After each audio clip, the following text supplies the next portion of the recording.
பண்ணின உந்தன் வாக்குகளை நினைத்து நிறைவேற்றுவே. நீர் நம்ப பண்ணின உந்தன் வாக்குகளை நினைத்து நிறைவேற்றுவே.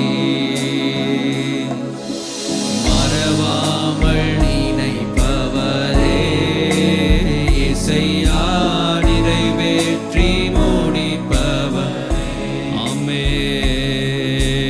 மறவாமல் நினைப்பவரே எங்களை மறவாமல் இசையா நிறைவேற்றி முடிப்பவரே. நீ நம்ப பண்ணின உந்தன் வாக்குகளை நினைத்து நிறைவேற்றுவே. நீ நம்ப பண்ணின உந்தன் வாக்குகளை நினைத்து நிறைவேற்றுவே. நீர் என்னை நம்ப பண்ணின வசனத்தை உமது அடியேனுக்காக நினைத்தருளும் என்று சங்கீதக்காரன் சொல்லியிருக்கிறது போல தேவனே, கர்த்தாவே, நாங்கள் இந்த காலை வேளையிலே சபையாராக சொல்லுகிறோம் ஆண்டவரே. நீர் எங்களை நம்ப பண்ணின வசனத்தை ஆண்டவரே நினைத்தருளும் ஆண்டவரே. ஆண்டவரே, உம்முடைய வார்த்தைகள் எல்லாம், உம்முடைய வசனங்கள் எல்லாம் அது உண்மையுள்ளவைகளாய் இருக்கிறது ஆண்டவரே. நீர் அதை நிறைவேற்றுவீர் என்று சொல்லி உடைய வாக்குத்தத்தங்களை எல்லாம் ஆண்டவரை நினைத்து உடைய வாக்குத்தத்தங்களை எல்லாம் நாங்கள் அறிவிக்கிறோம் ஆண்டவரே. எங்களுக்கு ஆண்டவரே நீர் கொடுத்த வசனங்களை எல்லாம் நிறைவேற்றுங்க, எங்கள் கண்கள் அதை பார்க்க கிருபை செய்யுங்க என்று சொல்லி நாம் எல்லாரும் சேர்ந்து கேட்போமா? அவர் வசனித்தும் நிறைவேற்றாதிருப்பாரா? அவர் பொய் சொல்கிறதுக்கு மனிதன் அல்ல, அவர் மனமாற மனபுத்திரனும் அல்ல. அவர் உண்மையுள்ளவர், அவர் வார்த்தைகள் எல்லாம் உண்மையுள்ளவைகள் என்று சொல்லி நாங்கள் ஆராதிக்கிறோம் ஆண்டவரே. உம்முடைய வசனங்கள் எல்லாம் ஜீவனுள்ளவைகள் என்று சொல்லி நாங்கள் துதிக்கிறோம். அல்லேலூயா. எல்லாரும் சேர்ந்து சொல்லுவோமா? அல்லேலூயா.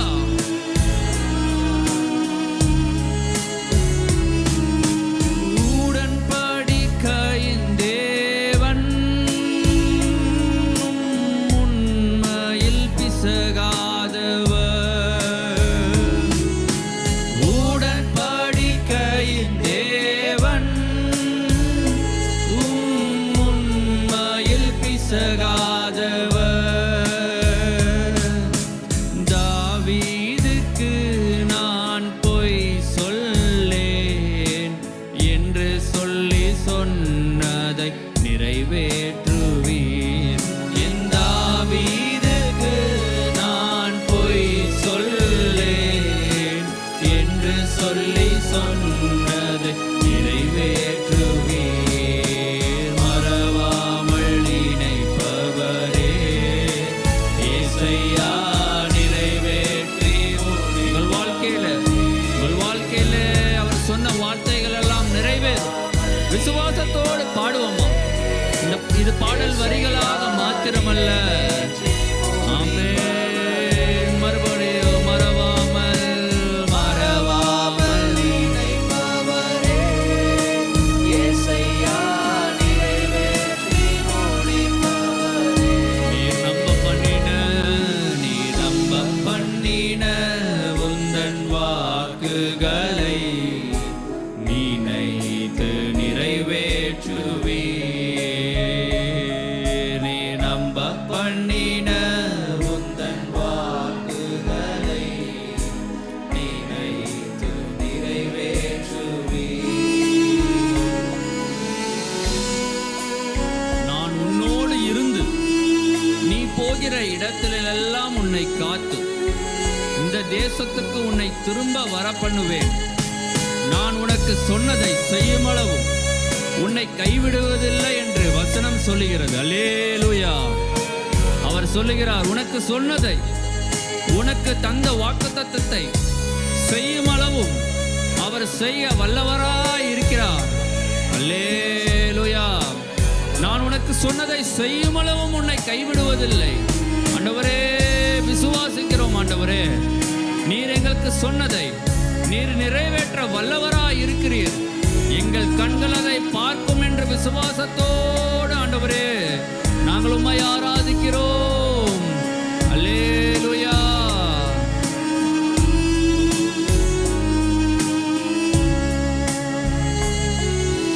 சொன்னதை செய்து முடிப்பீர்,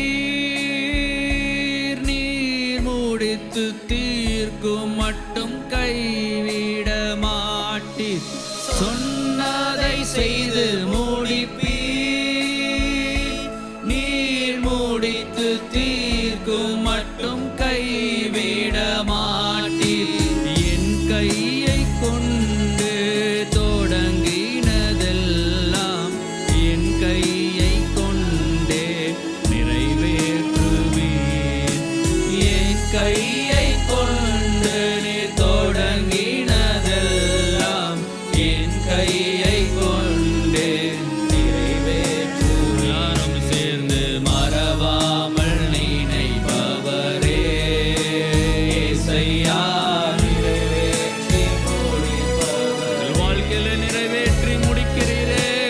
மறவாமல் நினைப்பவரே, இயேசையா நிறைவேற்றி முடிப்பவரே.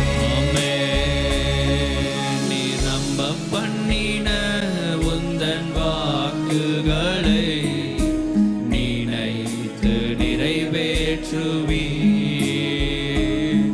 நீ நம்ப பண்ணின உந்தன் வாக்குகளை நினைத்து நிறைவேற்றுவீர்.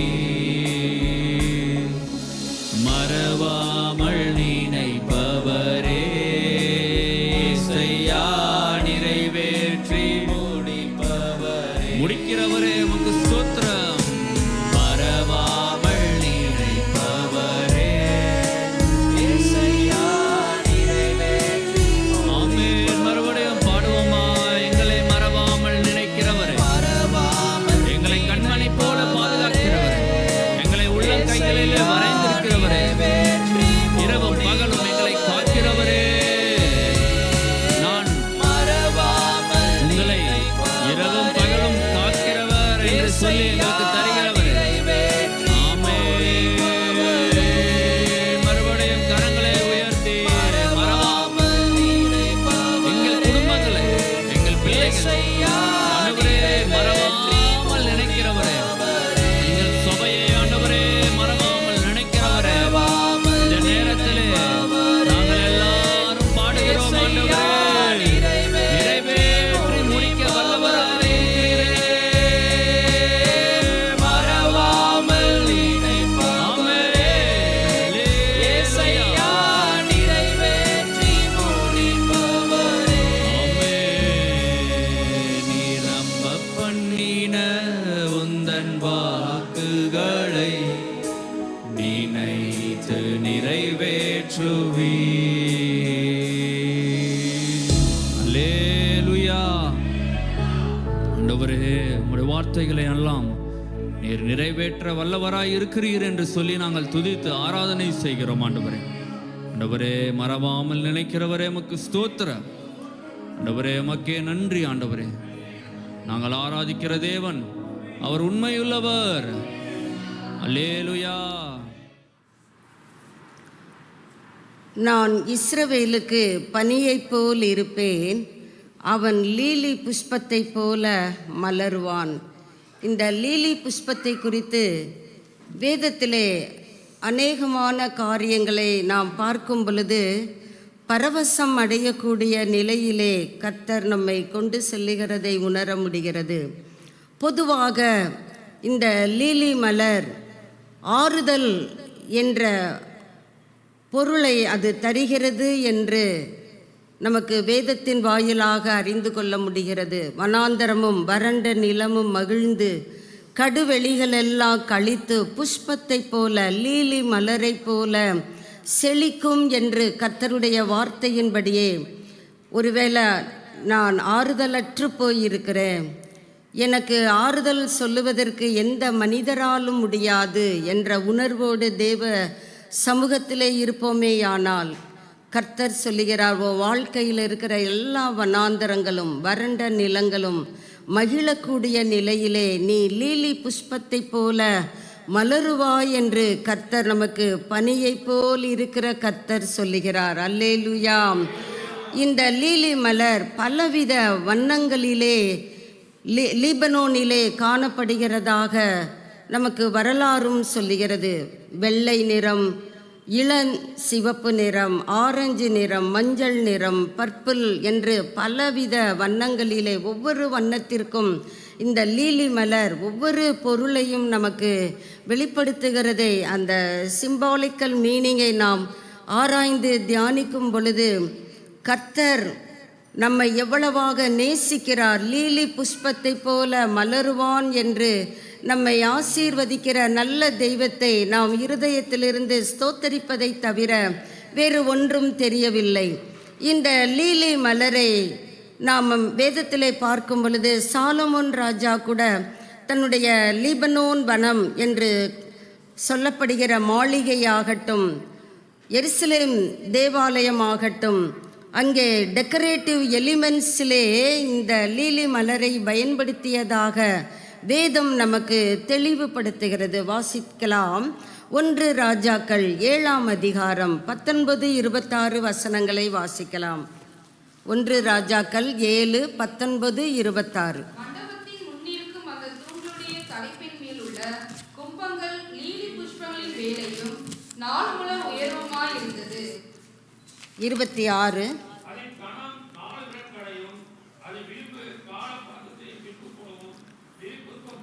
லீலி புஷ்பம் போலும் இருந்தது.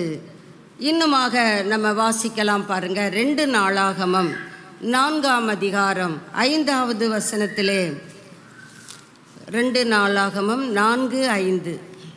அதன் கனம் 4 விரற்கடையும் அதன் விளிம்பு பானபாத்திரத்தின் விளிம்பு போலும் லீலி புஷ்பம் போலும் இருந்தது. லீலி புஷ்பம் போலும் இருந்தது. அது 3000 குடம் தண்ணீர் பிடிக்கத்தக்கதாயும் இருந்தது. இப்படியாக வேதத்திலே பல இடங்களிலே சாலமோன் முதற்கொண்டு கர்த்தருடைய பிள்ளைகள் இந்த லீலி மலரை தங்களுடைய வீடுகளாகட்டும், ஆலயமாகட்டும், மாளிகையாகட்டும் அலங்கரிக்கிற ஒரு பொருளிலே ஒரு மலராக இந்த மலரை பயன்படுத்தி இருக்கிறார்கள். லீலி மலர் லீலி புஷ்பத்தை போல மலருவான் என்று சொல்லும் பொழுது அது ஆவிக்குரிய காரியங்களிலே நாம் உணர முடிகிறது. புதுப்பிக்கப்படுதல், ரீபர்த் என்று சொல்லுகிறார்கள். லீலி ரெப்ரசன்ட்ஸ் ரீபர்த், நம்மை புதிய ஒரு பிறப்புக்குள்ளாக மறுபிறப்பு என்று சொல்லுகிறார்களே, ஆவிக்குரிய புதிதாக்குதல் என்று சொல்லப்படுகிற அந்த ஆசீர்வாதத்திற்குள்ளாக நம்மை இந்த லீலி புஷ்பம் வழிநடத்தக்கூடிய விதத்திலே அமைகிறதாக நாம் உணர முடிகிறது. வாசிக்கலாம். 2 கொரிந்தியர் 4ஆம் அதிகாரம் 16வது வசனத்தை வாசிப்போம். 2 கொரிந்தியர் 4:16. ஆனபடியினாலே நாங்கள் சோர்ந்து போகிறது இல்லை, எங்கள் புறம்பான மனுஷனானது அழிந்தும் உள்ளான மனுஷனானது நாளுக்கு நாள் புதிதாக்கப்படுகிறது. இந்த புதிதாக்கப்படுகிறதைத்தான் அந்த லீலி மலரை நமக்கு நினைவுறுத்துகிறதை பார்க்கிறோம். கர்த்தரும் சொல்லுகிறார், இதோ நான் சகலத்தையும் புதிதாக்குகிறேன். ஏசாயா 49 நீங்கள் வாசித்து பார்ப்பீர்களானால் அதை அறிந்து கொள்ள முடியும்.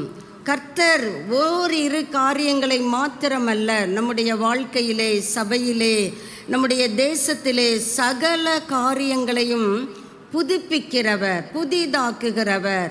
நாம் ஒருவேளை பழைய நிலைமையிலேயே காணப்படுவோம் என்றால் நம்மை இந்த காலை வேளையிலே கர்த்தர் உற்சாகப்படுத்துகிறார். உன்னை நான் புதுப்பிக்கிறேன். நாளுக்கு நாள், டே பை டே, ஒவ்வொரு நாளிலும் நம்மை புதுப்பாக்குகிற, புதுமையாக்குகிற, புதுப்பிக்கிற கர்த்தர். எதிலெல்லாம் புதுப்பிக்கிறாராம்? நம்முடைய மனதிலே நம்மை புதுப்பிக்கிறார்.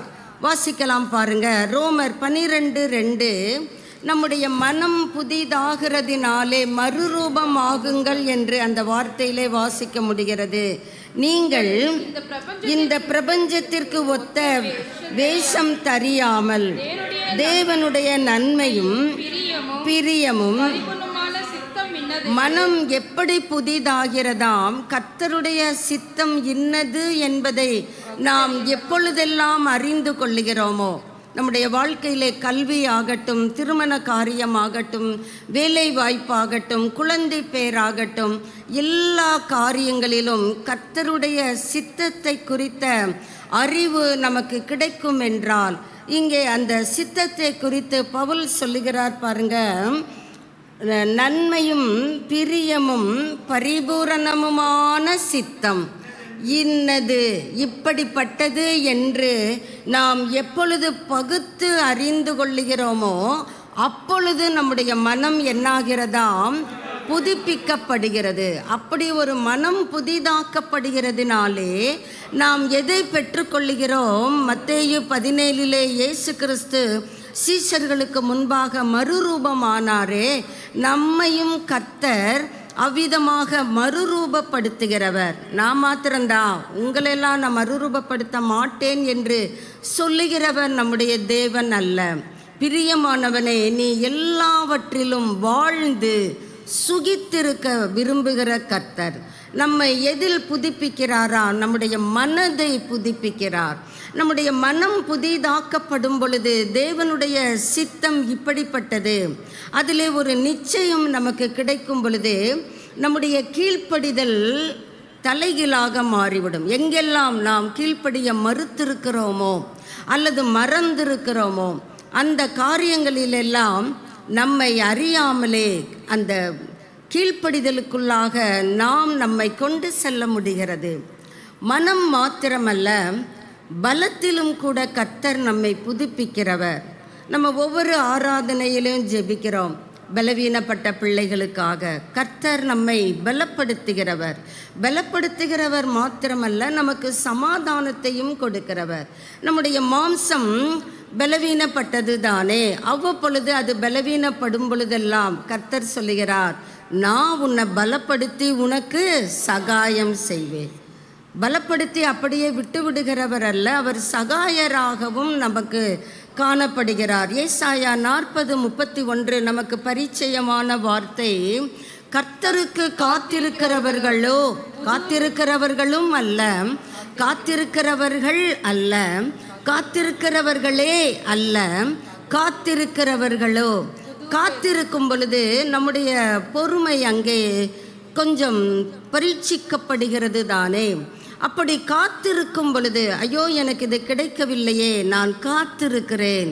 ஒருவேளை கர்த்தருடைய அற்புதத்திற்காக சபை காத்திருக்கலாம். ஒருவேளை நீங்கள் தனிப்பட்ட உங்களுடைய வாழ்க்கையிலே கர்த்தருடைய அற்புத கரம் நீட்டப்பட வேண்டும் என்று காத்திருக்கலாம். காத்திருப்பவர்களை கர்த்தர் ஒரு பொழுதிலும் என்ன செய்வதில்லையாம், வெட்கப்படுத்துவது இல்லை. ஒரு பொழுதிலும் நான் கர்த்தர், எனக்கு காத்திருக்கிறவர்கள் வெட்கப்பட்டு போவதில்லை என்பதை அப்பொழுது அறிந்து கொள்ளுவாய். எப்பொழுது? கர்த்தர் தம்முடைய வலக்கரத்தை நீட்டும் பொழுது, அதிசய கரத்தை, பயங்கரமான மகத்துவம் நிறைந்த, ஆச்சரியமான பராக்கிரமம் நிறைந்த அவருடைய கரம் நமக்கு நேராக, நம்முடைய குடும்பங்களுக்கு நேராக நீட்டப்படும் பொழுது நாமே சொல்லுவோம், அவருக்கு காத்திருந்தேன், நான் வெட்கமடையவில்லை. அல்லேலூயா. அப்படி காத்திருக்கிறவர்களோ எதை பெற்றுக்கொள்ளுகிறார்கள்? பலத்திலே ஒரு புதுமையை பெற்றுக்கொள்ளுகிறார்கள். புதிய பலன், புதிய கிருபை.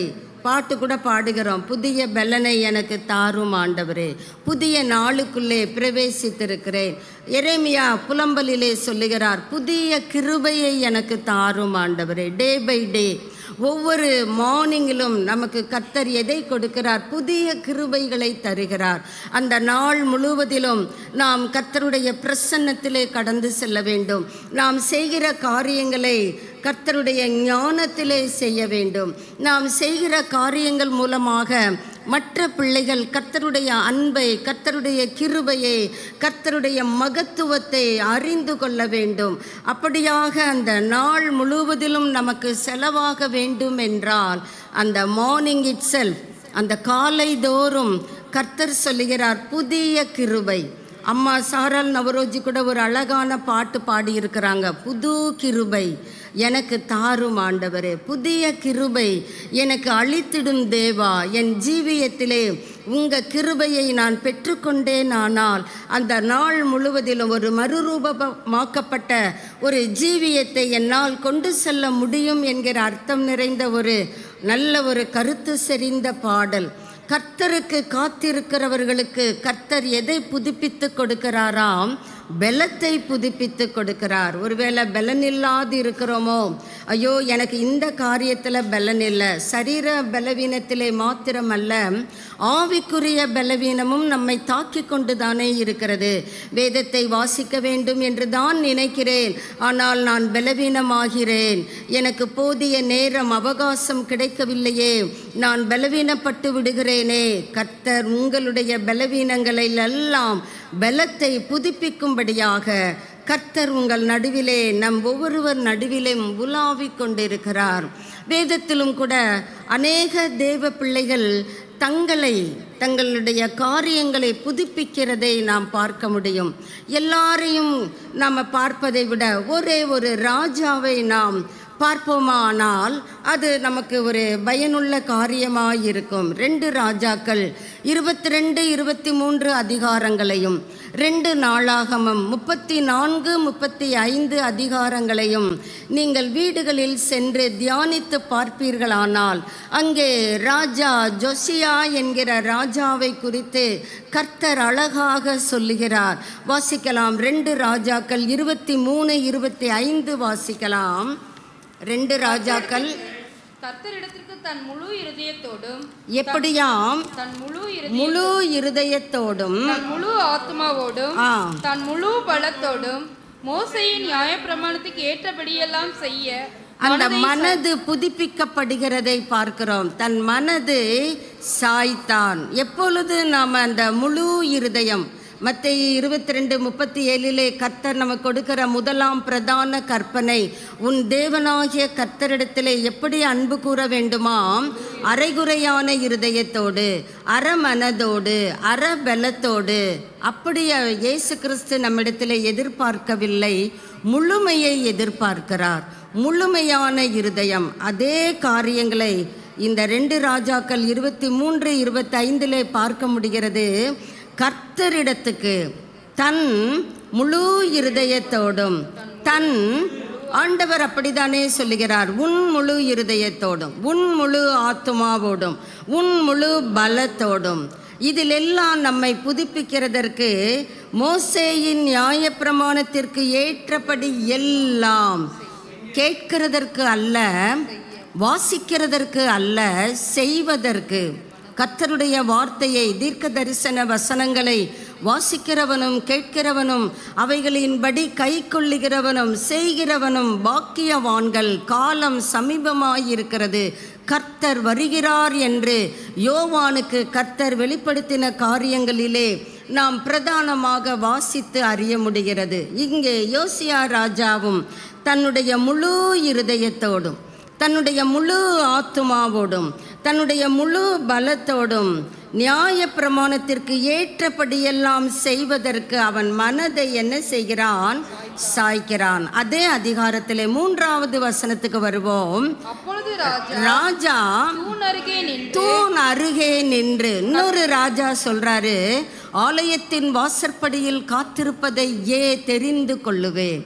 நான் உள்ள போக முடியாது, குருவிக்கு கூட கூடு கட்டுகிறதற்கு மகாபரிசுத்த ஸ்தலத்தில் இடம் கிடைக்குது, ஆனால் எனக்கு பரிசுத்த ஸ்தலத்துக்குள்ளே போகிறதுக்கே முடியலை. ஆலயத்தின் வாசற்படியில் நான் காத்திருக்கிறதையே நான் மிகவும் பாக்கியமாக, ஸ்லாக்கியமான ஒன்றாக கருதுகிறேன் என்று ஒரு ராஜா சொல்லுகிறார். இந்த ராஜா என்ன செய்கிறார்? அவுட்டர் கோர்ட்டிலே தூண் அருகே நின்று அவர் என்ன பண்ணுகிறாராம்? தெய்வத்தோடு ஒரு உடன்படிக்கை செய்கிறார். கர்த்தரை பின்பற்றி நடக்கவும் அவருடைய கற்பனைகளையும் அவருடைய பாருங்க, ஒவ்வொரு இடத்துலையும் அவருடைய அவருடைய அவருடைய என்று வருகிறது. டோட்டலா அவருடைய என்று சொன்னா போதும் தானே என்று நாம் நினைப்போம். ஒவ்வொரு இடத்திலும் கர்த்தர் அதை அழுத்தம் திருத்தமாக சொல்லுகிறார். அவருடைய கற்பனைகள், அவருடைய சாட்சிகள், அவருடைய கட்டளைகளை எப்படி கை கொள்ள வேண்டுமா? முழு இருதயம், அறகுறை மனதோடு அல்ல. எனக்கு முடிஞ்சா கை கொள்ளுவேன், முடியலைன்னா விட்டுருவேன் அல்ல. முழு என்னால் முடியுதோ முடியலையோ நான் அதை கை கொள்ளுவதற்கு பிரயாசப்படுவேன். அதுதாங்க முழு இருதயம். முழு ஆத்துமாவோடு கை கொள்ளவும் அந்த புஸ்தகத்தில் எழுதியிருக்கிற உடன்படிக்கையின் வார்த்தைகளை நிறைவேற்றவும் கர்த்தருடைய சன்னதியிலே ஒரு அக்ரிமெண்ட் வித் காட், கர்த்தரோடு அவர் ஒரு உடன்படிக்கை செய்கிறார். இந்த காலை வேளையிலே பரிசுத்த தெய்வத்தை நாம் மனதார ஆராதித்தோம். மகிழ்ச்சியோடு கர்த்தருக்கு ஆராதனை செய்து ஆனந்த சத்தத்தோடு அவர் சந்நிதி முன் வந்திருக்கிற நாம் எப்படி கர்த்தரோடு உடன்படிக்கை செய்கிறோம்? ஆசீர்வாதத்திற்கு மாத்திரம்தானா கர்த்தர்? கிவரை நாம் விட்டுவிட்டு கிஃப்ட்ஸை பெற்றுக்கொள்ளும். எனக்கு இந்த பரிசு தாரும், அந்த பரிசு தாரும், எனக்கு இந்த நன்மையை தாரும், அந்த ஆசீர்வாதங்களை தாரும். நான் படிப்பிலே டல்லாக இருக்கிறேன், இந்த சப்ஜெக்டு எனக்கு மண்டையில் ஏற மாட்டேங்குது, அதை புரிந்து கொள்ள எனக்கு கிருபை செய்யும். வேலை ஸ்தலத்தில் எனக்கு பாஸ் ரொம்ப பிரச்சனை பண்ணிக்கிட்டே இருக்கிறாரு, வேலை ஸ்தலத்திலே என் கூட நீர் இருக்கிறீர் என்பதை அந்த மனிதனுக்கு உணர்த்தும். இப்படியாக சில பரிசு பொருட்களை தான் நாம் கர்த்தரிடம் கேட்க வந்திருக்கிறோமா, அல்லது கர்த்தரோடு உடன்படிக்கை செய்து ஆண்டவரே எனக்கு கிவர் தான் முக்கியம், கிவர் எனக்குள்ளே வந்துவிட்டால், எல்லாவற்றையும் கொடுக்கிறவர் எனக்குள்ளே வந்துவிட்டால் அவர் எல்லாவற்றையும் தராதிருப்பது எப்படி? கண்டிப்பாக அவர் வெறும் கையோடு நம்மிடத்திலே வருவதில்லை. நாமே ஒரு இடத்துக்கு போனோன்னா வெறும் கையோடு போவதில்லை. அப்படியே போகும் பொழுது கூட சங்கடப்பட்டு நெளிவோம் தானே, ஐயோ நான் வந்துட்டேன், அவசரமாக வந்துட்டேன், அப்படி இப்படின்னு நெளிவோம். நமக்கே அந்த உணர்வு இருக்கும் என்றால் நம்ம எந்த அளவாக நேசித்து வாக்கு கடங்காத பெருமூச்சுகளோடு பரிந்து பேசுகிற, நம்முடைய பாவங்களை நிவர்த்தி செய்கிற கிருபை நிறைந்த ஆதாரமான ஒரு பலியாக இயேசு கிறிஸ்து நமக்கு இருக்கும் பொழுது எல்லா நன்மைகளையும் தருவார் தானே. நாம் எப்படி அந்த தெய்வத்தோடு உடன்படிக்கை செய்கிறோம்? இந்த யோசியா ராஜா நமக்கு ஒரு ரோல் மாடலாக இருக்கிறார். அவர் தேவனுடைய நியாய பிரமாணத்தின்படி எல்லாம் கை கொள்ள நிறைவேற்ற கர்த்தருடைய சன்னதியிலே ஒரு உடன்படிக்கை செய்யும் பொழுது நம்முடைய ஜீவியத்திலே மனம் புதிதாகிறது. நம்முடைய வாழ்க்கையிலே நாம் இழந்து போன காரியங்களை நாம் புதுப்பிக்கப்பட்டவர்களாக அதை பெற்றுக்கொள்ள முடிகிறது. இன்னொரு ராஜாவின் குறித்து நம்ம வேதத்திலே வாசிக்க முடிகிறது. நமக்கு எல்லாருக்கும் பரிச்சயமான ராஜாதான் தாவீது ராஜா. இவரும் கூட பாவத்திலே விழுந்த பிறகு தன்னை புதுப்பிக்கும்படியாக புது இருதயத்தை எனக்கு தாரும் ஆண்டவரே. அந்த பாடல்தான் 51ஆம் சங்கீதம். நாம் எப்பொழுதெல்லாம் தவறு செய்கிறோமோ தாவீதோடு இணைந்து கொள்ளுகிறோம். ஆவியானவரே, தாவீதுக்கு அருளின நிச்சயமான கிருபைகளை என் கூட நித்திய உடன்படிக்கையாக ஏற்படுத்துங்க ஆண்டவரே. நாம் புதுப்பிக்கப்படும் பொழுது ஐயோ நான் பாவத்திலே விழுந்து விட்டேன். ஒரு மனிதன் பாவத்திலே விழுந்தான், சவுல் ராஜா.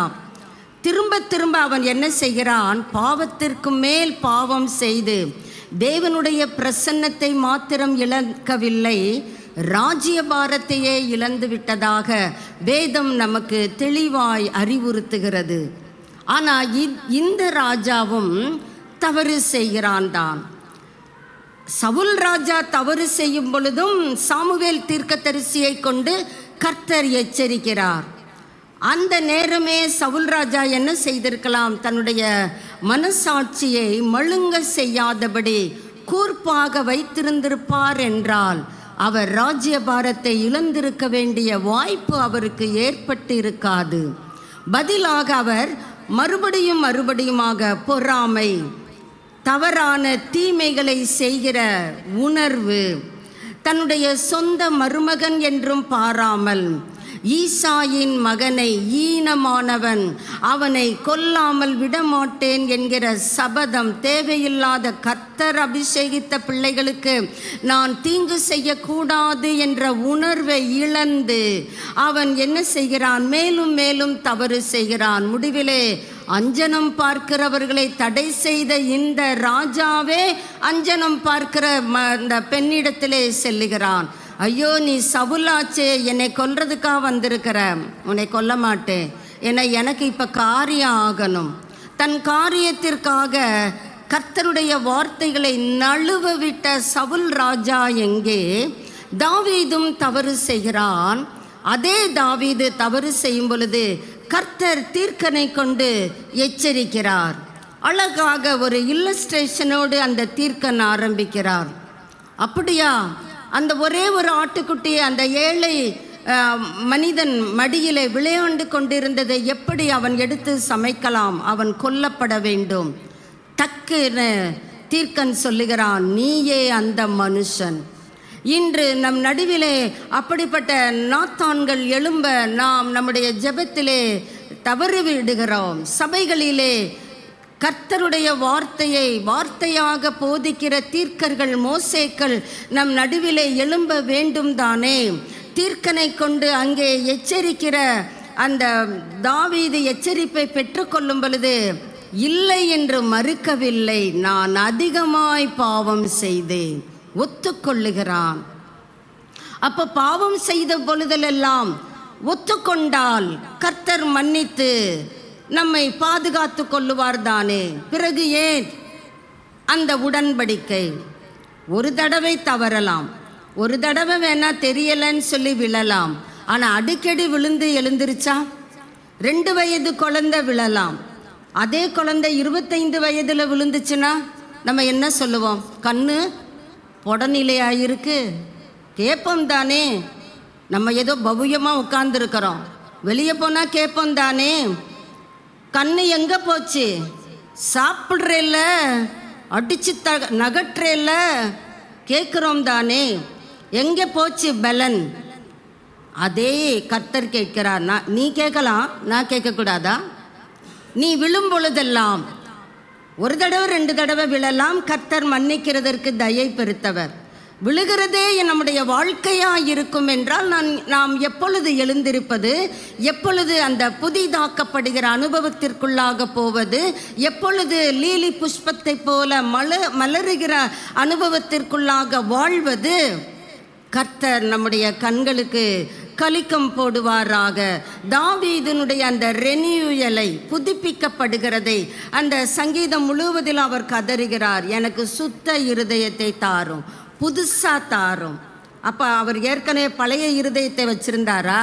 இப்போ புதுசாக கேட்கறதுக்கு கர்த்தர் நம் ஒவ்வொருவரையும் அப்படியாக தாவீதை மாத்திரமல்ல நம் எல்லாரையுமே புதுப்பிக்கிறதற்கு இன்றைக்கு நமக்கு தருணம் கொடுத்திருக்கிறார். அந்த தெய்வத்திற்கு மனதார ஸ்தோத்திரங்களை செலுத்துவோம்.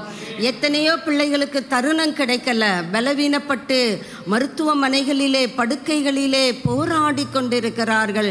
ஆலயத்திற்கு கூடுகையிலே வர முடியவில்லையே என்று ஏங்கி புலம்பிக் கொண்டிருக்கிறார்கள். எத்தனையோ ஆலயங்களிலே இழுத்து மூடப்பட்ட நிலைமை. ஆனால் நமக்கு ஆலயங்களை கர்த்தர் திறந்து கொடுத்தது மாத்திரமல்ல, கர்த்தருடைய வார்த்தையை கேட்பதற்கான பாக்கியத்தையும் நமக்கு தந்திருக்கிறாரே. அந்த தெய்வத்திற்கு நாம் எப்படி அந்த நன்றியை தெரியப்படுத்துவது? நன்றி ஆண்டவரே, அல்லேலூயா என்று சொல்லி கடந்து போய்விட்டால் கர்த்தர் மகிழ்ந்து விடுவாரோ? நம்முடைய ஜீவியம் புதுப்பிக்கப்படும் பொழுதுதான் கர்த்தருடைய உள்ளம் மகிழும், களி கூறும். வாசிக்கலாம், எபேசியர் 4ஆம் அதிகாரம் 23வது வசனத்தை வாசிக்கலாம். எபேசியர் 4:23. உங்கள் உள்ளத்திலே ஆவி எப்படி இருக்கப்படணுமாம்? புதிதாக்கப்பட வேண்டும். தீத்து 3:5 வாசிக்கிறோம், பரிசுத்த ஆவியினுடைய புதிதாக்குதலினாலே நம்மை ரட்சித்தார். நம்மை ரட்சிக்கிற தெய்வம் எப்படி நம்மை புதிதாக்குகிறார்? பரிசுத்த ஆவியானவருடைய புதிதாக்குதல். கர்த்தர் ஆவியானவர் நம்மை ஒவ்வொரு நாளிலும் புதிதாக கர்த்தருடைய வார்த்தையின் வெளிச்சத்தை கொடுத்து, புதிதுனா கள்ளத்தனமான உபதேசங்களை குறித்து நான் பேசவில்லை. வார்த்தையின் வெளிச்சத்தினுடைய ஆழத்திற்குள்ளே நம்மை கொண்டு செல்லுகிறவர். அப்போ நேச்சுரலாக, ஹேபிச்சுவலாக நம்முடைய உள்ளம், நம்முடைய மனம், நம்ம இழந்து போன அந்த பலவீனங்கள் புதுப்பிக்கப்படுகிறதை அனுபவத்திலிருந்து நாம் கற்றுக்கொள்ள முடியும் அல்லவா? ஆண்டவர் நம் நடுவிலே மகிமைப்படுவாராக. உங்கள் உள்ளத்திலே புதிதான ஆவி உள்ளவர்களாகி, நடுவில் வருது புதிதான ஆவி. அதுக்கு முந்தைய பிந்தைய வசனங்களிலே வாசித்து பார்ப்பீர்களானால் அந்த புதிதான ஆவியானவர் என்ன காரியங்களை செய்கிறார்? 22, 24 வாசிக்கலாம். அந்தபடி முந்தின நடக்கைக்குரிய மோசம் போக்கும் இச்சைகளாலே கெட்டு போகிற பழைய மனுஷன் உள்ளே நமக்குள்ளே ஒளிந்திருக்கிறான். சற்று நாம் கர்த்தருடைய வார்த்தையின் வெளிச்சத்திலே அந்த பழைய மனுஷனை கண்டுபிடித்து அவனை களைந்து போடுவோம். அந்த மனுஷன் ஏன் பழைய மனுஷன்? அவன் கெட்டு போகிறவன். எப்படி கெட்டு போகிறான்? மோசம் போக்கிற இச்சைகளினாலே. நம்மோடு ஆவியானவர் தொடர்ந்து இடைப்பட்டு கொண்டிருக்கிறார். ஆவியின் கனிகளிலே கடைசியாக வருகிற கனி இச்சை அடக்கம். நமக்குள்ளாக அந்த இச்சை அடங்காத பட்சத்திலே நம்முடைய மனிதன், நமக்குள் இருக்கிற அந்த ஆவிக்குரிய ஜீவியம் கெட்டுப்போக வாய்ப்புகள் ஏராளம். அதனால தான் நமக்கு உள்ளே இருக்கிற ஆவியானவர் நம்மை புதுப்பிக்க விரும்புகிறார். பிரசங்கி 10:1 வாசிக்கிறோம். செத்த ஈக்கள், இந்த கெட்டு போகிற இச்சைகளை அங்கே பாட்டுக்காரன் சொல்லுகிறார்.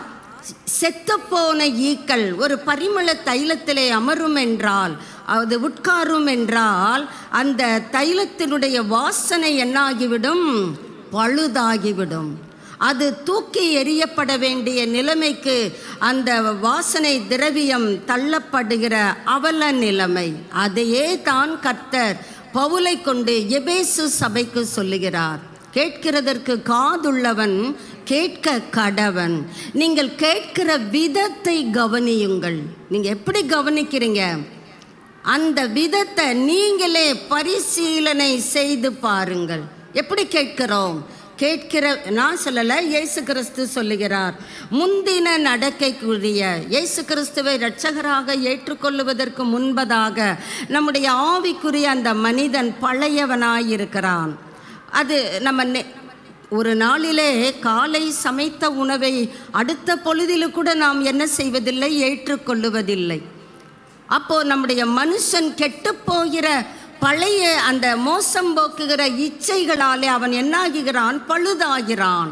அவனை நாம் என்ன செய்ய வேண்டும்? நம்முடைய உள்ளத்திலே ஆவியானவர் நம்மை புதுப்பிக்கிறார் அல்லவா? அவருடைய புதிதாக்குதலினாலே இந்த பழைய மனுஷனை ரிஜெக்ட் பண்ண கற்றுக்கொள்ள வேண்டும். அது ஆவியானவருடைய சகாயத்தினால் மாத்திரம்தான் முடியும். களைந்து போட்டுவிட்டு நாம் அமைதியாய் இருந்து விடப்படாது. 24 பார்க்கிறோம். புதிய மனுஷனை தரித்து கொள்ளுங்கள், உடுத்தி கொள்ளுங்கள், அணிந்து கொள்ளுங்கள்.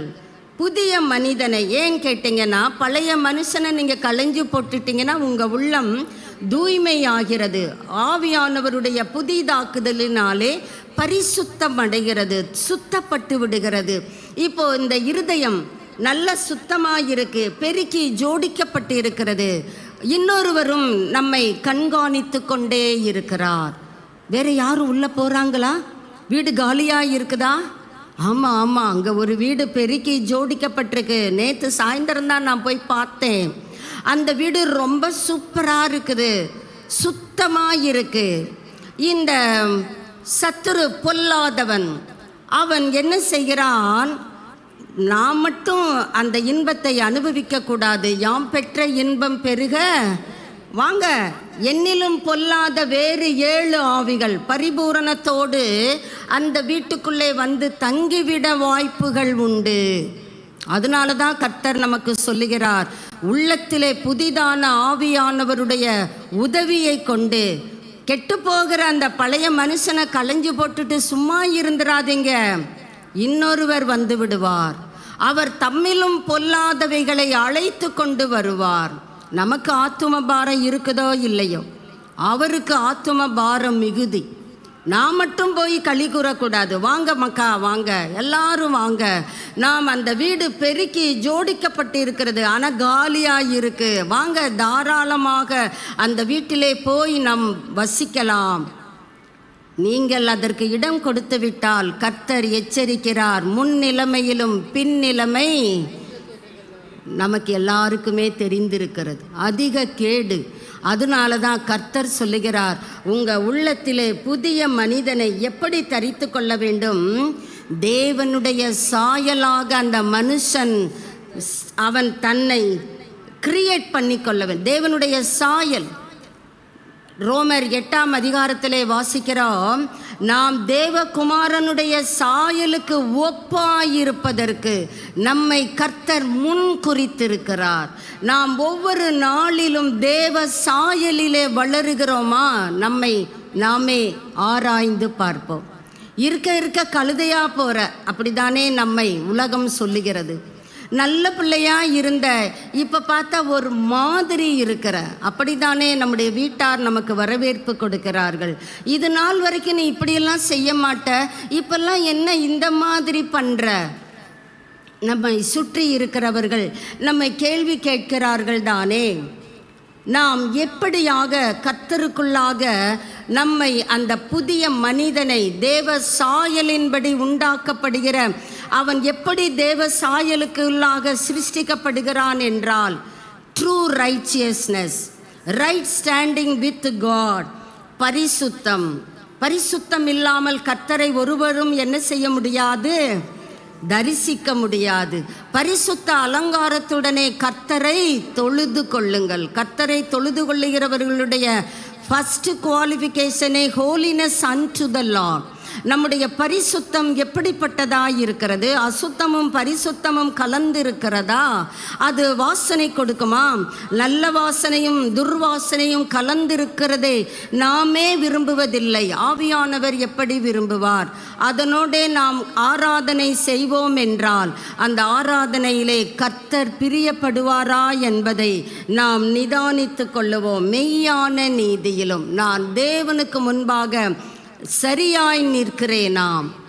நம்முடைய உள்ளம் நம்மை குற்றவாளியாக தீர்க்காதிருந்தால் நாமே தேவ சாயலின்படி முன்னேற்றம்தான் அடைவோமே தவிர பின்னிட்டு போகிற அனுபவம் நமக்கு ஏற்படுவதில்லை. காரணம், நம்முடைய உள்ளத்திலே ஆவியானவர் நம்மை ஒவ்வொரு நாளிலும் புதிதாக்கி கொண்டே இருக்கிறார்.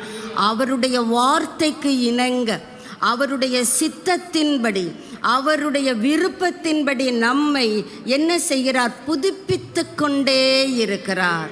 ஆக நாம் எப்படி களைந்து போட வேண்டியதை களைந்து போட ஆவியானவர் நம் ஒவ்வொருவருக்கும் கிருபை தருவாராக. ரோமர் 8ஆம் அதிகாரம் 11வது வசனத்திலே, இந்த ஆவியானவர் உங்களில் வாசமாயிருந்தால், வாசிக்கலாம். அன்றியும் ஆம், இயேசுவை மரித்தெழுந்து எழுப்பினுடைய ஆவி, இந்த ஆவியானவர் இயேசு கிறிஸ்துவை என்ன பண்ணி இருக்கிறார்? மரணத்திலிருந்து ஜெயிக்க பண்ணி இருக்கிறார். அதே ஆவியானவர் உங்களில் வாசமாய் இருந்தால், இந்த இடத்துல சற்று நாம் பரிசீலனை செய்து பார்ப்போம். நம்ம உள்ளே அந்த புதிதாக்குகிற ஆவியானவர் நமக்கு உள் இருக்கிறாராம். அவர் என்ன செய்கிறார்? ஓ, நல்ல இடம் கிடச்சிருக்கு, ஜாலியாக தூங்குறேன். இயேசுவோ கப்பலின் பின்னணியத்திலே தலையணையிலே தலை வைத்து தூங்கி கொண்டிருந்தார். சீஷர்கள் அவரை கூப்பிடுகிறார்கள், ஐயரே, நாங்கள் மடிந்து போகிறோம், உங்களுக்கு தூக்கம் வருதாக்கும், கவலை இல்லாமல் தூங்குறீங்களே. அப்படி இயேசுவை போல ஆவியானவர் நம்முடைய உள்ளத்தில் இடம் கிடைச்சிச்சு அல்லேலூயான்னு சொல்லி தூங்கி கொண்டு இருக்கிறாரா? இல்லை. அவர் என்ன செய்கிறார்? நம்மிடத்தில் காணப்படுகிற மரண சாயலை எல்லாம் அகற்றி நம்மை என்ன செய்கிறார்? உயிர் பெற செய்கிறார். கிறிஸ்துவை மரித்தோரிலிருந்து எழுப்பினவர் வாசமாய் இருந்த அல்ல, இருக்க போகிற அல்ல, இருக்கிறேன் என்கிற ஆவியானவர் சாவுக்கு ஏதுவான நம்முடைய சரீரங்களை என்ன செய்கிறார்? புதுப்பிக்கிறார். இயேசு அடக்கம் பண்ணப்படும் பொழுது அவர் காயப்பட்டவராக, அவருடைய சரீரத்திலே சதைகள் பீக்கப்பட்டதாக, அவர் முள்முடி அணிந்தவராக, இரத்தம் எல்லாம் வற்றி போன சரீரமாக அடக்கம் பண்ணப்பட்டார். ஆனால் உயிரோடு எழுந்திருக்கும் பொழுது அவருடைய தலையிலே முட்கிரீடம் இருந்ததா? அவருடைய சரீரத்திலே ரத்தம் இல்லை, சதப்பகுதி இல்லை, வெறும் ஸ்கெலிட்டன் மாதிரி, அப்படி எலும்பு கூடு மாதிரி, ரோபம் மாதிரி அப்படியே வந்தார். மகதலேனா மரியாளுக்கு காட்சி கொடுத்தார். அப்படியா நாம் பார்க்கிறோம்? சீஷர்கள் நடுவிலே அவர் ஆத்தரைஸ்டாக சொல்லுகிறார், உங்களுக்கு சமாதானம். அப்போ அவர் எத்தனை பலன் உள்ளவராக, என்னுடைய காயங்களை பாருங்க, எப்பா நீ நம்பலையப்பா, வாப்பா வந்து பாரு. நம்பிக்கை அற்ற ஒரு மனிதனையும் கூட அவனுடைய விசுவாசத்தை தூண்டி விடுகிறார். நீதான்ப்பா இந்திய தேசத்துக்கு போகணும், கேரளாவுக்கு போகணும், தமிழ்நாட்டுக்கு போகணும், சென்னையில் நீ ரத்தம் சிந்தப்படணும், அதனால் நீ என் காயத்தை பாருப்பா, என் தேவனே என் ஆண்டவரே என்று அவன் புதுப்பிக்கப்பட்டவனாக கர்த்தரை அவன் தொழுது கொள்ளுகிறான். உடனே கர்த்தர் அந்த ஆராதனையை அங்கீகரிக்கவில்லை. நான் சொல்லி பார்த்த பிறகு நம்புகிறாய், பார்க்காமலே ஒரு கூட்டம் என்னைய நம்பும், அவர்கள் உன்னை விட விசேஷித்தவர்கள்.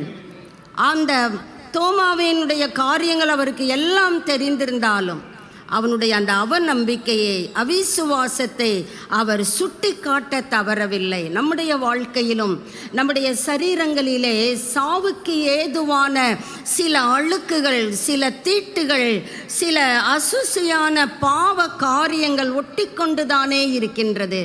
நாமளே நமக்குள்ள சொல்கிறோம்ல, இதை என்னால் ஜெயிக்கவே முடியலை. கர்த்தர் இந்த காலை வேளையிலே நமக்கு சொல்லுகிறார், சாவுக்கேதுவான உங்கள் சரீரங்களை உயிர் பெற செய்கிறவர், புதுப்பிக்கிறவர். லீலி புஷ்பத்தை போல நீங்கள் கண்டிப்பாக என்ன பண்ணுவீங்க? மலருவீங்க. பூ மலரும் பொழுது என்னங்க ஏற்படும்? வாசனை. அது நல்ல வாசனையா கெட்ட வாசனையா? நம்முடைய ஜீவியத்தின் காரியங்களை அந்த வாசனை அடிப்படையாக கொண்டது. நாம் கர்த்தருக்கென்று காரியங்களை நன்கு செய்வோம் என்றால், கர்த்தருக்கென்று புதுப்பிக்கப்படுவோம் என்றால், கண்டிப்பாக அந்த வாசனையை யாராலுமே, அது துர்வாசனையாக இருந்தாலும் கூட அதை அடக்கி வைக்க முடியாது. அது தானாகவே எல்லாரும் சொல்லுவாங்க, நல்ல வாசனை வருது, எங்கேயோ அப்பளம் சொல்கிறோம் தானே, எங்கேயோ ஜாங்கிரி பண்ணுறாங்க, அந்த ஸ்வீட்டு அந்த ஃப்ளேவர் அப்படியே அடிக்குது. நீங்கள் எங்கேயோ தானே இருக்கிறீங்க, எதை நுகருகிறீர்கள்? அந்த வாசனை உங்களுக்கு எப்படி தோன்றினது? கெட்ட வாசனை என்றால் ஏன் சொல்கிறீங்க? நல்லா தானே இருந்த, என்னாச்சு உனக்கு ஹூன்கிட்டு இருக்க? உனக்கு தெரியல, மூக்கு இருக்கா உனக்கு? ஐயா, துர்வாசனை. கதவை மூடு. முகம் சுளிக்கிறோம் தானே. ஆவியானவரும் நம்முடைய ஜீவியத்தின் காரியங்களை பார்த்து முகம் சுளிக்கிறாரா? அல்லது முகர்ந்து இன்முகத்துடன் நோவா பேழையை விட்டு இறங்கி கர்த்தருக்கு பலி செலுத்தினான், கர்த்தரை ஆராதிக்கிறான், கர்த்தர் சுகந்த வாசனையாக அவர் முகர்ந்தார். அதே தேவன் இந்த காலை வேளையிலும் நம்முடைய ஜீவியத்தை பார்த்து ஸ்வீட் ஸ்மெல்லிங் அரோமா என்று சொல்ல வேண்டும். சுகந்த வாசனையாக நான் முகர்கிறேன் என்று சொல்லுவார் என்றால் நாம் புதுப்பிக்கப்பட்டு கொண்டு இருக்கிறோம் என்று அர்த்தம். சாவுக்கு ஏதுவான நம்முடைய சரீரங்களை உயிர் பெற செய்கிற ஆவியானவருக்கே சகல கனம் உண்டாகட்டும். எபேசியர் 3ஆம் அதிகாரம் 16வது வசனத்தை வாசிக்கலாம். எபேசியர் 3:16. அவருடைய ஆவியினாலே, ஹோலி ஸ்பிரிட் நம்மை என்ன பண்ணுகிறார்? புதுப்பிக்கிறார் என்று பார்க்கிறோம். உள்ளத்திலே புதிதான ஆவியுள்ளவர்களாய் இருந்தால் கெட்டுப்போகிற அந்த பழைய மனுஷனை நாம் களைந்து போடுவதற்கும், புதிய மனுஷன் தேவ சாயலின்படி சிருஷ்டிக்கப்படுகிறவன், அவன் மெய்யான பரிசுத்தத்திலே மெய்யான நீதியிலே அவன் வளருகிறவன். அந்த புதிய மனுஷனை தரித்து கொள்ள ஆவியானவர் நமக்கு கிருபை தருகிறார். மாத்திரமல்ல, சாவுக்கேதுவான நம்முடைய சரீரங்களை உயிர் பெற செய்கிறவர். அதே ஆவியானவர் இங்கே பவுலை கொண்டு சொல்லுகிறார், உள்ளான மனுஷனில் வல்லமையாய், சாதாரண பலம் அல்ல, வல்லமையாய் நாம் என்ன செய்யப்பட வேண்டும்? பலப்பட வேண்டும். ஏன், எதற்கு பலப்பட வேண்டும்? சத்ருவானவன் நமக்கு எதிர்த்து நிற்கிறான். அவன் கர்ஜிக்கிற சிங்கம் போல. அந்த கர்ஜனைகளை குறித்து நேற்று மாலையிலே நாங்கள் தியானித்தோம். அவன் எப்படியெல்லாம் கர்ஜிக்கிறான், அவனுடைய கர்ஜனை எப்படி இருக்கும்? நாம் சுருக்கமாக சொல்ல வேண்டும் என்றால், கிறிஸ்தவனுக்கு பாடுகள் இல்லாமல் இல்லை. த்ரூ பெர்சிக்யூஷன்ஸ், ஒரு துன்புறுத்தலை கொடுக்கும் பொழுது நாம் தெரிந்து கொள்ளலாம் சத்துருவினுடைய கர்ஜனை. அவன் கர்ஜிக்கிற சிங்கம் போல நம்மை முழுங்கி விடுவதற்கு, விழுங்கி விடுவதற்கு வகை தேடுகிறான். அப்படி என்றால் அவன் நம்மை விட்டு விடுவானா? ஆமாம், ஆவியானவர் வந்துட்டாரு, போப்பா போ போ போ. ஒரு பொழுதிலும் அவன் ஏற்றுக்கொள்ளுவதில்லை. என்னை விட்டு, என் சேனையை விட்டு ஒரு ஆத்துமா போகுதாம், நான் அந்த ஆத்துமாவை துன்புறுத்துவேன். உடனே நம்ம என்ன பண்ணுகிறோம்? துன்புறுத்தலுக்கு பயந்து இயேசுவை நிராகரிக்கிறோம். அது போதும். கர்ஜனை, அதுதான் கர்ஜனை. அக்யூசேஷன்ஸ், குற்றம் சாட்டி கொண்டே இருப்பான். அது அடுத்த ஒரு கர்ஜனை. நாம் செய்யாத காரியங்களை செய்ததாக, பேசாத வார்த்தைகளை பேசினதாக அவன் அழுத்தம் திருத்தமாக சாட்சிகளை கொண்டு வந்து நிறுத்தி நம்மை குற்றம் சாட்டுவான். இயேசுவை அப்படித்தானே குற்றம் சாட்டினார்கள். பொய் சாட்சிகளை அங்கே கொண்டு வந்து நிறுத்தினார்கள் பரிசேயர்கள். இயேசு கிறிஸ்து தளர்ந்து போய்விட்டாரா?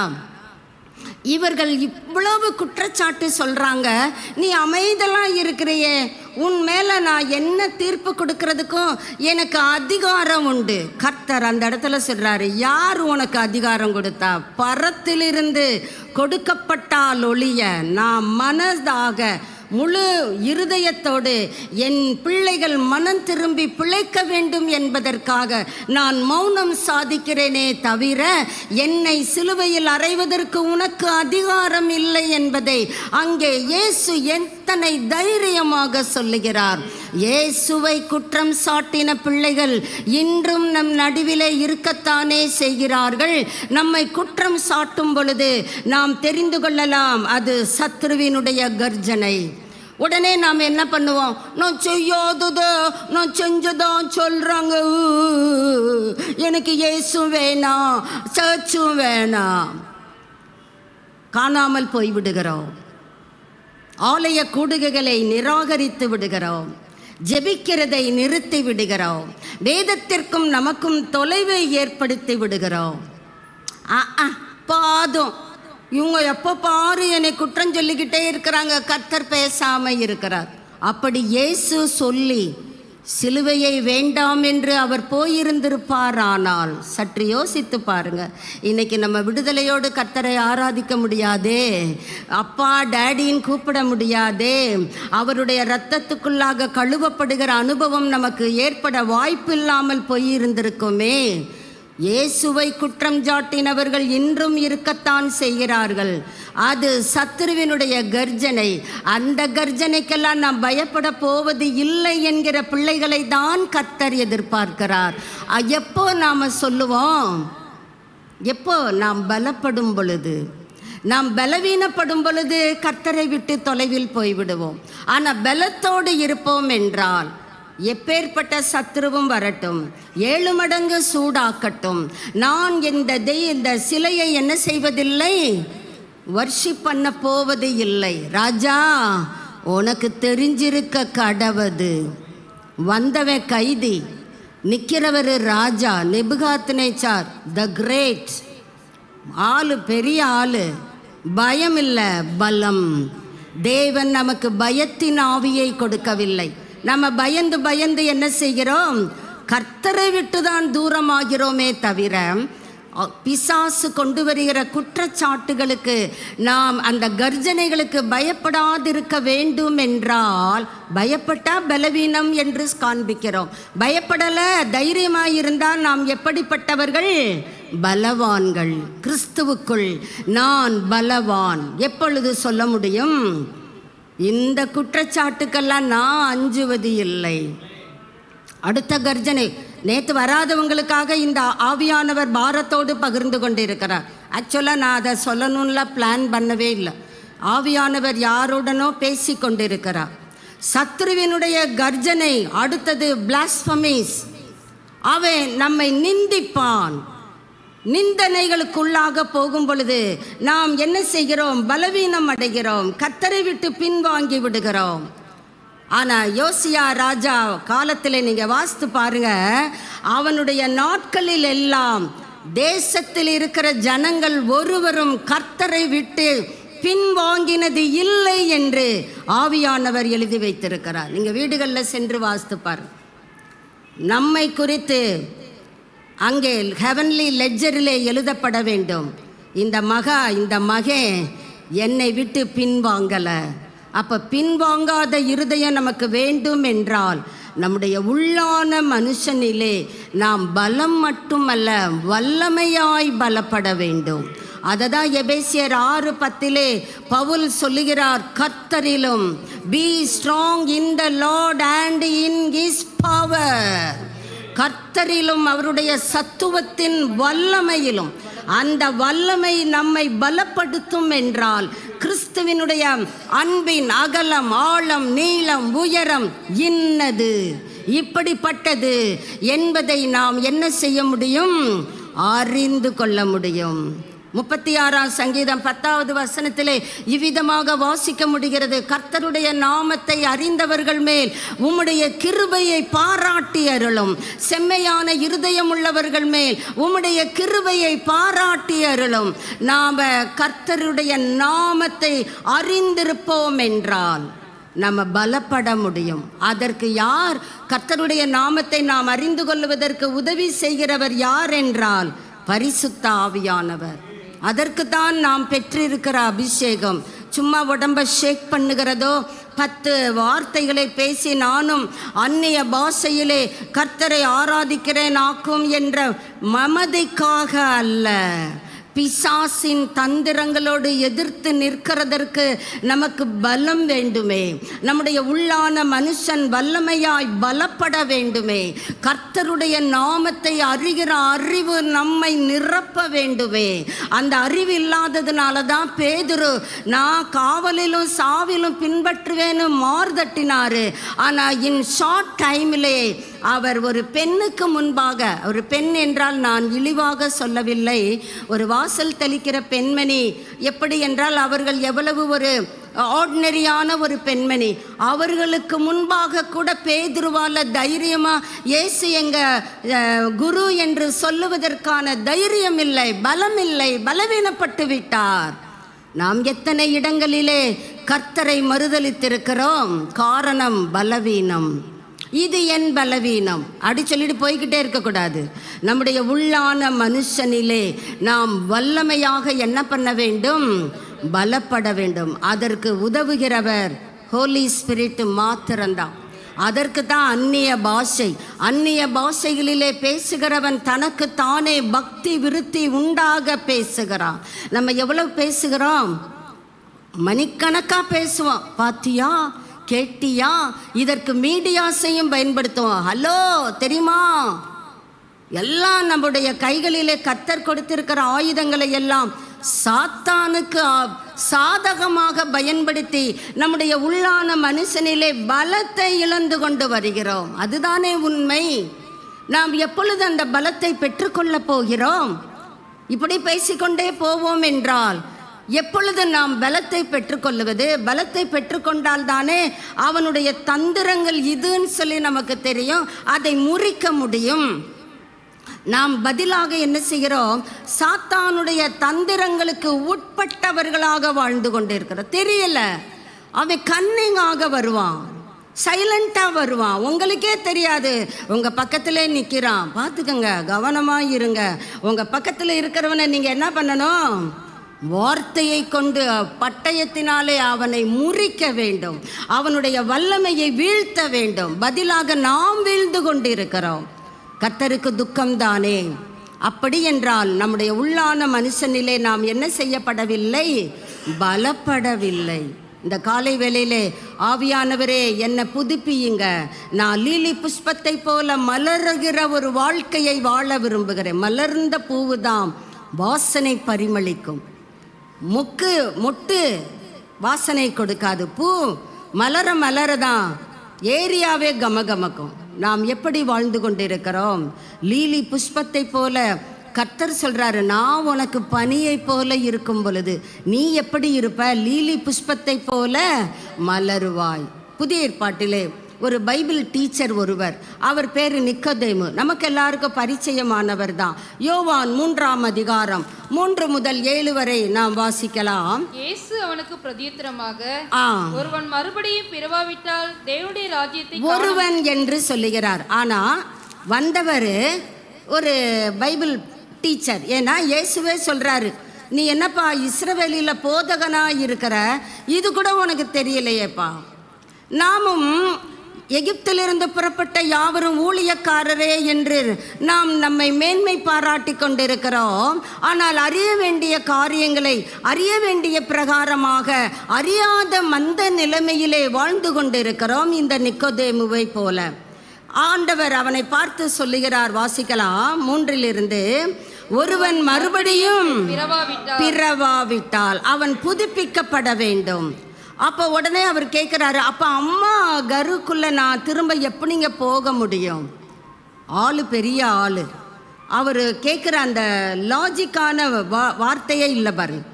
அவர் கொஞ்சம் யோசிச்சிருந்தாருன்னா அவரே அமைதலாக இருந்திருப்பார். அவர் பெரிய ஆளுங்க, 30 கடந்தவர் தானே. ஒரு போதகர் என்றால் 30க்கு மேலானவர்கள் தான் யூதர்களிலே ஒரு போதக பணியை செய்ய முடியும். அப்போது இவருக்கு அந்த லாஜிக்கே தெரியலை. நான் எப்படி திரும்ப எங்கள் அம்மா ஒருவேளை அம்மா ஆப்சண்ட்னா எந்த அம்மாவுக்குள்ளே போய் பிரவேசிக்கிறது? இவர் கேட்குற கேள்வியை பார்த்தீங்களா? வாசிக்கலாம். நிக்கோதேமுக்கு சொல்கிறாரு, முதிர் வயதாக இருக்கையில் எப்படி பிறப்பான்? தாயின் கர்ப்பத்தில் 2ஆம் தரம் பிரவேசித்து பிறக்க கூடுமோ? கர்த்தர் எவ்வளவு ஜென்டிலாக அவனுடைய அறியாமையாகிய இருளை அழகாக அகற்றுகிறார். ஆவியினாலும் ஜலத்தினாலும் நீ பிறக்க வேண்டும். நீ மறுபடியும் உங்கள் அம்மா கருக்குள்ளே போய் நீ பிறக்க முடியாதுப்பா, அது சான்ஸே கிடையாது, அது நினைத்து கூட பார்க்க முடியாது. நீ போதகனாய் இருக்கிறையப்பா, ஏன்பா இப்படியெல்லாம் நீ யோசிக்கிற? ஆவி, பரிசுத்த ஆவியினாலே. இங்கே சொல்லப்படுகிற ஜலம் வார்த்தை, கர்த்தருடைய வார்த்தை நம்மை மறுபடியும் என்ன செய்கிறது? பிறக்க வைக்கிறது, புதுப்பிக்கிறது. நீங்கள் பைபிள் படிச்சுட்டு உங்கள் வேலைகளை செஞ்சு பாருங்களேன், ஒரு விதமான ஆறுதலை உணர முடியும். நீங்கள் வேதத்தை வாசித்து அந்த நாளை தொடங்கி பாருங்களேன். ஒருவேளை அநேகம் பிரச்சனைகள் இருக்கலாம், உங்களுக்கு படுக்கை விட்டு எழும்ப கூட முடியலை, பலவீனம் இருக்கலாம், எல்லாம் இருக்கட்டும். சற்று ஒரு 10-15 நிமிடங்கள், ஆண்டவரே உம்முடைய வார்த்தையை நான் கவனமாக வாசிக்கிறேன், முழு பலத்தோடு. பலவீனம்தான், நீர் முழு பலத்தோடு அன்பு கூற சொல்லி இருக்கிறீர். நீங்கள் அப்படி வாசித்து பாருங்க, கர்த்தருடைய பிரசன்னத்தை நீங்கள் உணர முடியும்.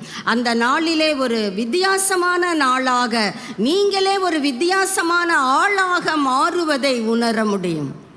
அதுதான் மறுபடியும் பிறக்கிற அனுபவம். தொடர்ந்து படிக்கலாம் பாருங்க.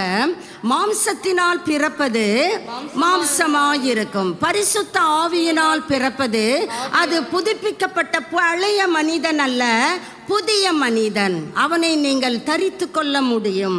காற்றானது, காற்றுக்கு இல்லஸ்ட்ரேட் பண்றார், என்ன அழகு பாருங்க. காற்றானது தனக்கு இஷ்டமான இடத்திலே வீசுகிறது, அதன் சத்தத்தை கேட்கிறார். காத்து எப்படிங்க சத்தத்தை கேட்கிறோம்? மரம் அசையும் போது அந்த இலையின் சத்தத்தை வைத்துதான் காற்றின் சத்தத்தை நிதானிக்கிறோம். காற்று சத்தம் இல்லை, அந்த காற்று வேகமாக வீசும் பொழுது சொல்லுகிறோம் பலத்த காற்று. பாருங்க, ஆகிலும் அது இந்த இடத்திலிருந்து வருகிறது, இன்ன இடத்துக்கு போகிறது என்று உனக்கு தெரியாது. எங்க இருந்து அந்த காத்து வருது தெரியாது, எங்க போகுது அதுவும் தெரியாது. காத்து வீசுதா அது நல்லா தெரியும். எப்படி அது மட்டும் தெரியுது? நான் உணர்கிறேன், அந்த காற்றை நான் உணர்ந்து அனுபவிக்கிறேன். சில நேரம் சொல்றான் இளந்தென்றல் நல்லா இருக்கு, ஜில்லுன்னு இருக்கு சொல்றோம் தானே. சில நேரம் சொல்கிறோம் குளிருது, கதவெல்லாம் மூடு, ஃபேன் ஆஃப் பண்ணு. யார் ஏசியை போட்டது? கத்துறோம். எப்படி நிதானிக்கிறோம்? நாம் அந்த காற்றை உணர்கிறோம். அதே போல ஆவியினால் பிறந்தவன் எவனோ அவனும் அப்படியே இருக்கிறான். உன்னுடைய வாசனை மற்றவர்களுக்கு பரிமளிக்கும். உன்னுடைய பிஹேவியர் ஓப்பனாக சொல்லுவதாக இருந்தால், நம்முடைய நடத்தை, நம்முடைய செயல்கள், நம்முடைய வார்த்தைகள் அது என்ன ஆகும்?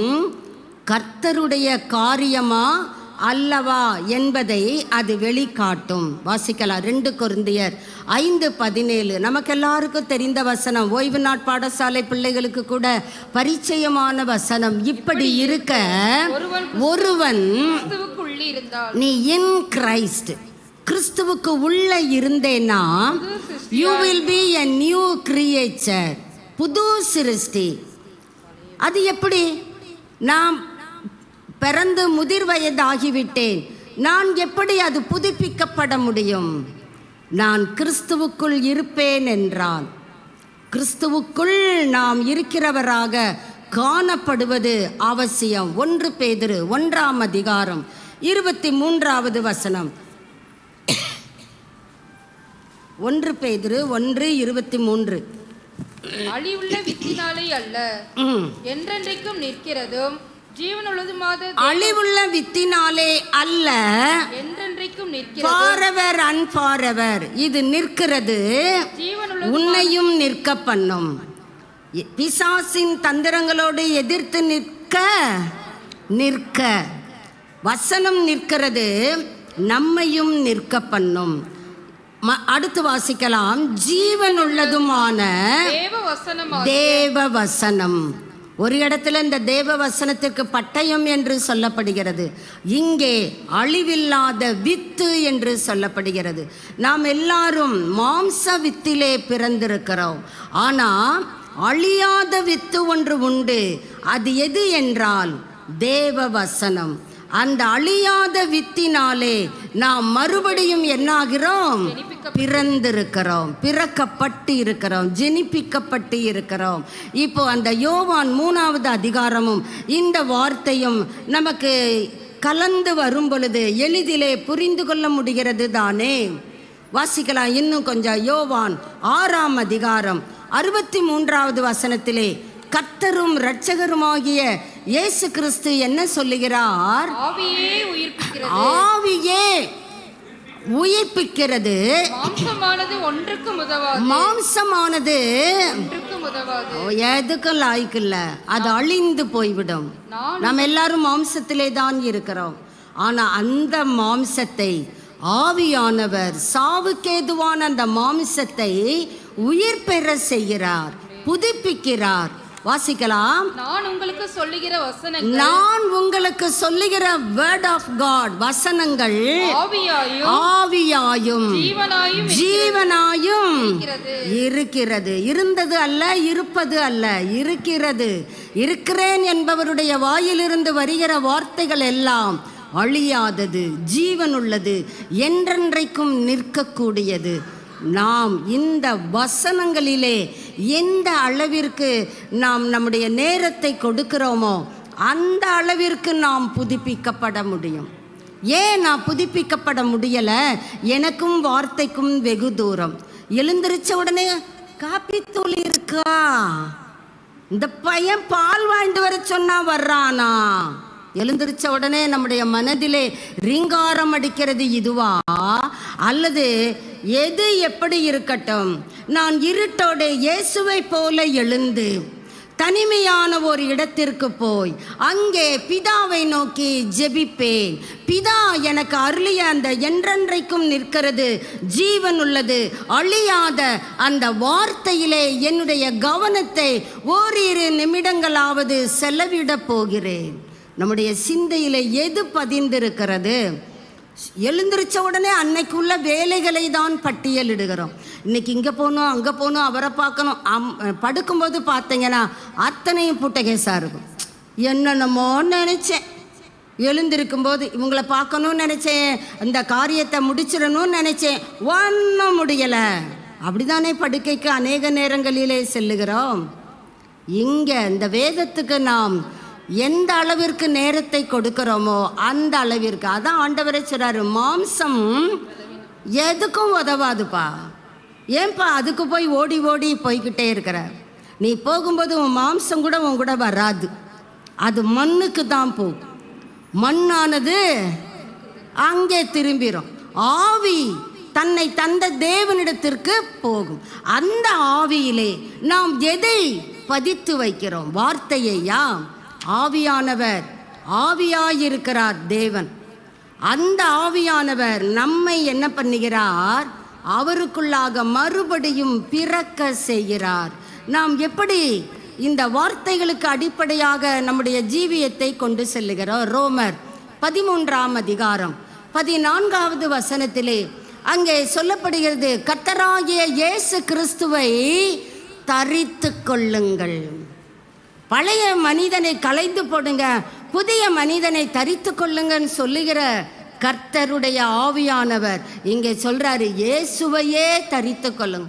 அப்போ இயேசு வாங்க உங்களை நான் அப்படியே உடுத்திக்கிறேன், அப்படியா? அதுக்கு முந்தைய வசனங்களை வாசித்தால் நமக்கு அந்த சாராம்சம் புரிந்து கொள்ள முடியும்.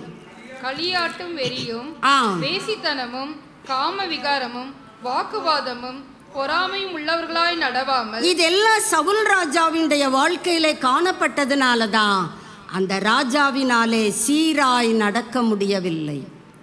அதே நேரம் தாவீது பலவீனனாய் இருந்த பொழுதிலும் தன்னுடைய குற்றங்களை கர்த்தருடைய பார்வைக்கு முன்பாக ஒத்துக்கொண்டதினாலே, ஒருவேளை கர்த்தருடைய காரியம் அவனுக்கு மாறுதலாக அவன் மரணம் வரை இருந்த பொழுதிலும் அவன் கதறுகிறான், என் ஆவியை புதுப்பியும், உம்முடைய வசனத்தின்படி என்னை புதுப்பியும், என்னை உணர்வுள்ளவனாக்கும், உம்முடைய வசனத்தின்படி என்னை உணர்த்தும், உம்முடைய வார்த்தை வார்த்தை வார்த்தை என்று அவன் அந்த வார்த்தைக்குள்ளேயே தன்னை தக்க வைத்து கொண்டதை நாம் வேதத்தின் வாயிலாக அறிய முடிகிறது தானே. நாம் எப்படியாக அந்த வார்த்தைக்கு முக்கியத்துவம் கொடுக்கிறோமோ அப்படியாக அந்த வார்த்தையானவராகிய இயேசுவை நாம் என்ன செய்கிறோம்? தரித்து கொள்ளுகிறோம், உடுத்தி கொள்ளுகிறோம், அணிந்து கொள்ளுகிறோம். இப்போ நீங்கள் உங்களை நீங்களே செக் பண்ணுங்க, இயேசுவை தரித்திருக்கிறீர்களா? இல்லைங்க, நான் ரெய்மான்ஸில் தாங்க நான் ட்ரெஸ் எடுத்துக்கிடுவேன், எனக்கு ரொம்ப பிடிக்குங்க, அங்கே தாங்க உழைக்கும், அது தாங்க 4 படம் நல்லா அடிக்கலாங்க. எப்படி துணி அடிச்சுக்கிட்டே இருக்கிறதா? 4 படம் அடிக்கலாம்னா? எனக்கு ஆடவர் உடையை குறித்தெல்லாம் தெரியாது. 4 படம் அடிக்கலாம்னா ஒவ்வொரு நாளும் அதை அடிச்சுக்கிட்டே இருக்கலாமோ? ஐயா கூமுட்ட, உனக்கு ஒன்றும் தெரியலை, நல்லா போட்டு போட்டு கழட்டலாம், எந்த தண்ணியிலையும் அதை கழுவலாம், அது நல்ல லைஃப் கொடுக்கும். நாம் மேன்மை பாராட்டுகிறோம் தானே. அப்படியாக இயேசுவை வார்த்தையானவரை நாம் தரித்து கொள்ள கற்றுக்கொள்ளுவோம் என்றால் ரோமர் 13:13 நம்முடைய வாழ்க்கையாக மாறிவிடும். சீராய் நம்மால் நடக்க முடியும். கர்த்தர் நமக்கு பனியை போல் இருப்பார். நம்முடைய வாழ்க்கை லீலி புஷ்பத்தை போல மலருகிறது. மனம் நறுமணம் வீசக்கூடிய ஒரு வாழ்க்கையை நாம் வாழ முடியும். கொலோசையர் 3ஆம் அதிகாரம் 10ஆம் வசனம். கொலோசையர் 3:10. தன்னை சிருஷ்டித்தவருடைய சிருஷ்டித்தவருடைய சாயலுக்கு ஒப்பாய், தன்னை சிருஷ்டித்தவருடைய சாயலுக்கு ஒப்பாக பூரண அறிவடையும்படி ஏன் பழைய மனுஷனை களைஞ்சு போடு, புதிய மனுஷனை தரித்து கொள்ளு, கிறிஸ்துவை தரித்து கொள்ளு, சும்மா சொல்லிக்கிட்டே இருக்கியே, என்ன காரணம்? கர்த்தர் அந்த காரணத்தை வார்த்தையிலே வைத்திருக்கிறார். தன்னை சிருஷ்டித்தவருடைய, நம்முடைய கிரியேட்டர் யாருங்க? கர்த்தர். அவருடைய சாயலுக்கு ஒப்பாய். நமக்கு என்ன வேண்டும்? அறிவு வேண்டும். அந்த அறிவிலே நாம் மெச்சூரிட்டியை அடைய வேண்டும். இப்போ எல்கேஜி பிள்ளை திடீர்னு வந்து ஐ எம் டாக்டர் அப்படிங்குது. இந்த மெடிக்கல் இப்போ தான் நிறைய அந்த இன்ஸ்ட்ருமெண்ட்ஸ் வச்சு விளையாட்டு ஜாமான்களையே கொடுக்கிறார்கள். உடனே அந்த பிள்ளை காதில் ஸ்டெதஸ்கோப் வச்சு, வா உனக்கு நான் பரிசோதனை செய்கிறேன். நாம் அதை நகைச்சுவையாக தான் எடுப்போமே தவிர உண்மையாகவே அந்த குழந்தையை ஒரு மருத்துவரிடம் செல்லுவது போல நம்ம என்ன செய்வதில்லை, கொண்டு செல்லுவதில்லை. அப்போ அந்த பிள்ளைக்கு என்ன இருக்குது? அறிவு இருக்குது. பரவாயில்ல, இந்த சின்ன வயசுலே நீ டாக்டர் ஆகணும்னு ஆசைப்படுறியா, ஊசி குத்துனா அதுவும் சும்மா ஒரு சிரிஞ்சி எடுத்துகிட்டு குத்துற மாதிரி, நம்மளும் அழுகிற மாதிரி ஆக்டிங் தான் எல்லாம். ஆனால் அதே பிள்ளை வளர்ந்து வரும் பொழுது, நான் விளையும் பயிர் முளையிலே தெரியும், நான் சின்ன பிள்ளையிலேயே ஒரு கோலோடு தான் பிறந்திருக்கிறேன். இன்னைக்கு உள்ள பிள்ளைங்க அப்படி தாங்க இருக்கிறாங்க. ஒரு கோல், நான் இப்படித்தான். அப்படியாக அந்த பிள்ளை வளருகிறது என்று வைத்து கொள்ளுவோம். ஒருவேளை அந்த பிள்ளையினுடைய அந்த லட்சியப்படியே மருத்துவர் ஆகிவிடுகிறது. இப்போ அந்த பிள்ளையை நம்ம என்ன சொல்லலாம்? பூரண அறிவு. குழந்தையாக இருக்கும் பொழுது அறிவு இருந்துச்சு. விளையாட்டு ஜாமான்களை வைத்து தன்னை மருத்துவராக பாவித்து கொண்டது, அது ஒரு அறிவு, அது தவறு அல்ல. ஆனால் அந்த அறிவு பூரணம் அடைவது எப்பொழுது? உண்மையாகவே எழுத்தின்படியே அந்த பிள்ளை மருத்துவராக தன்னை உருவாக்கி கொள்ளும் என்றால் நாம் அந்த இடத்துல என்ன சொல்லுவோம்? எனக்கு அப்பமே தெரியும். பேரண்ட்ஸ் அப்படியே கிளுகிளுன்னு வாங்க, எனக்கு அப்பமே தெரியும் இந்த பிள்ளை டாக்டராக தான் வரும். அடேங்கப்பா, அந்த பிள்ளை சொல்லும், நான் பூரண அறிவடைந்திருக்கிறேன். அப்போ அறிவு இருந்துச்சுங்க. இப்போ எனக்கு என்னங்க இருக்கு? மெச்சூரிட்டி. அதுதாங்க மறுரூபம். நம்ம தேவ பிள்ளையாக மனிதர்களுக்கு முன்பாக காட்சி தருகிறோம். நம்ம வீட்டில எல்லாம் சொல்லுவோம், I am the daughter of living God. அடேங்கப்பா, ஒளியுது. உடனே சொல், I am the son of living God. இன்னும் கொஞ்சம் ஒரு ஸ்டெப்பு ஃபார்வர்டா, I am the servant of living God. அடங்கப்பங்கப்பா, ஒரு வேலையும் கர்த்தருக்காக செய்யாது. காலையில் இது எழுந்திருக்கிறது ஏர்லி மார்னிங் 11 o'clock. இது சொல்லும் சாயந்தரம் சீக்கிரம் கொஞ்சம் கூட்டு பார்த்தா அது கொர்ருன்னு சத்தம்தான் கேட்கும். அது சொல்லுது, I am the servant of living God. அது அறிவு. ஆனால் பூரண அறிவு எப்பொழுது வரும்? தேவ சாயலின்படி என்னை நானே மாற்றிக்கொண்டே வர வேண்டும். இது ஒரே நாள் நடக்கிற சம்பவம் அல்ல. ஜி பூம்பா சக்கலக்கா மாதிரியெல்லாம் கிடையாது. ஒரே நாள் ஒரே செகண்டில் அது நடந்து விடும். இது ஒன் டே ஈவெண்ட் அல்ல, ஆன்கோயிங் ப்ராசஸ். நம்முடைய அந்த பயணத்திலே அனுதினமும் ஒவ்வொரு நாளும் தேவ சாயலின்படி நாம் பூரண அறிவடையும்படியாக தான் கர்த்தர் நம்மிடத்தில் எதிர்பார்க்கிறார். நம்முடைய பழைய மனிதர்கள் எல்லாம் களைந்தெறியப்பட வேண்டும். நாம் எதை தரித்து கொள்ள வேண்டும்? புதிய மனிதன். அவன் தேவ சாயலில் இருக்கிறானாம். நம்ம வீட்டார் நம்மளை பார்த்து சொல்ல முடியுமா, இது தேவ சாயல்ல இவங்க இருக்கிறாங்க? ஏன்னா ஒரு மனிதனுக்கு அவன் வீட்டார் கொடுக்கிற நற்சாட்சி தான் உண்மையானது. ஒரு பார்ட்னர் கொடுக்கிற சாட்சி தான் அப்படின்ட்டா முடிஞ்சு போச்சு. ரொம்பலாம் சொல்ல வேண்டாம். வீட்டில் வா வச்சுக்கிறேன் அப்படிலாம் சொல்ல மாட்டாங்க. அடிச்சு விடுது பார் அப்படின்வாங்க. போதும் அது நமக்கு. இவங்க எப்படி தேவ சாயலில் இருக்கிறார்களா? ரொம்பலாம் நிதானிக்க வேண்டாம். நாம் தேவ சாயலிலே வளருவதற்கு ஆவியானவர் நமக்கு கிருபை தருகிறார். அதை தான் இந்த வார்த்தையிலே வாசிக்கிறோம். தன்னை சிருஷ்டித்தவருடைய சாயலுக்கு ஒப்பாய் பூரண அறிவடையும்படி ரெனியூயல், புதிதாக்கப்பட்ட புதிய மனுஷன். நமக்கு எல்லாருக்குள்ளே புதிய மனுஷன் இருக்கிறான். ஆனா டே பை டே அவன் புதிதாக்கப்படாத புதிய மனுஷனாய் இருக்கிறான். உங்களுக்கு புரியும் என்று நினைக்கிறேன். அவன் புதிதாக்கப்படுவதற்கு இந்த அழிவில்லாத வித்திலே அவன் பிறக்க வேண்டும். உங்க டேயை எப்படிங்க தொடக்குறீங்க? அதுல தான் நீங்க பிறக்கிறது இருக்குது. வார்த்தையிலே உங்களை தக்க வைத்துக் கொள்ளுவீர்கள் என்றால், பரிசுத்த ஆவியின் பலத்தை நீங்கள் சுதந்தரித்துக் கொள்ளுவீர்கள் என்றால், புதிதாக்கப்பட்ட புதிய மனுஷனை நீங்க தரித்து கொள்ளுவீங்கன்னு சொல்லப்படல, தரித்து கொண்டு இருக்கிறீர்களே. அல்லேலுயா. நாம் தரித்து கொண்டு இருக்கிறவர்களாக புதிதாக்கப்பட்ட புதிய மனிதன். இப்ப மருத்துவமனைகளிலே செவிலியர்கள் பணியாற்றுகிறார்கள். அவர்களை நாம் சட்டென்று எப்படி செவிலியர் என்று சொல்லுகிறோம்? அவர்களுடைய சீருடையை பார்க்கிறோம், பார்த்தவுடனே நிதானிக்கிறோம். he she is a nurse. உன்னை கூப்பிட்றோம் சிஸ்டர். உன்னை அவங்க இன்னும் நான் உன் கூடையா பிறந்திருக்கேன் சிஸ்டர்ன்ற. யூனிஃபார்ம் தான் சொல்லுது. அவர்கள் நம்மிடத்திலே அன்போடு கேட்கிறார்கள், என்ன வேணும், என்ன பார்க்கணும், எந்த டாக்டரை பார்க்கணும், அன்புடன் கேட்கிறார்கள். நாம் எப்படி அவர்களை கண்டுகொள்ளுகிறோம்? அவர்களுக்கென்று ஒரு சீருடை. ஒரு மனிதனை காவல்காரன் என்று சொல்லுகிறோம். எப்படி நிதானிக்கிறோம்? அவர் போலீஸ்காரர் சீருடையிலே இருந்தால் டிராஃபிக் போலீஸா, கான்ஸ்டபிளா, எஸ்ஐயா, மேலதிகாரியா நிதானிக்கிறோம் தானே? சீருடை அவருடைய தொழிலை அந்த சீருடை வெளிப்படுத்துகிறது. போஸ்ட்மேன், எதுக்கு ரொம்ப தூரம் போகிறோம்? துப்புரவு பணியாளர், அவர்களும் சீருடையிலே தானே தங்கள் பணிகளை செய்கிறார்கள். ஆக எல்லாருக்கும் சீருடை இருக்கும் பொழுது பள்ளிகளிலே படிக்கிற குழந்தைகளும் சீருடை அணியாமலா போகிறார்கள்? மாட்டேனுது, அடிப்பேங்கன்னுது. அது தனக்குரிய சீருடையை எடுத்து அணிந்து கொண்டு தானே தன்னுடைய பள்ளிக்கு அது கிளம்புகிறது. நமக்கும் ஒரு சீருடையை தேவன் வைத்திருக்கிறார். அது என்னங்க சீருடை?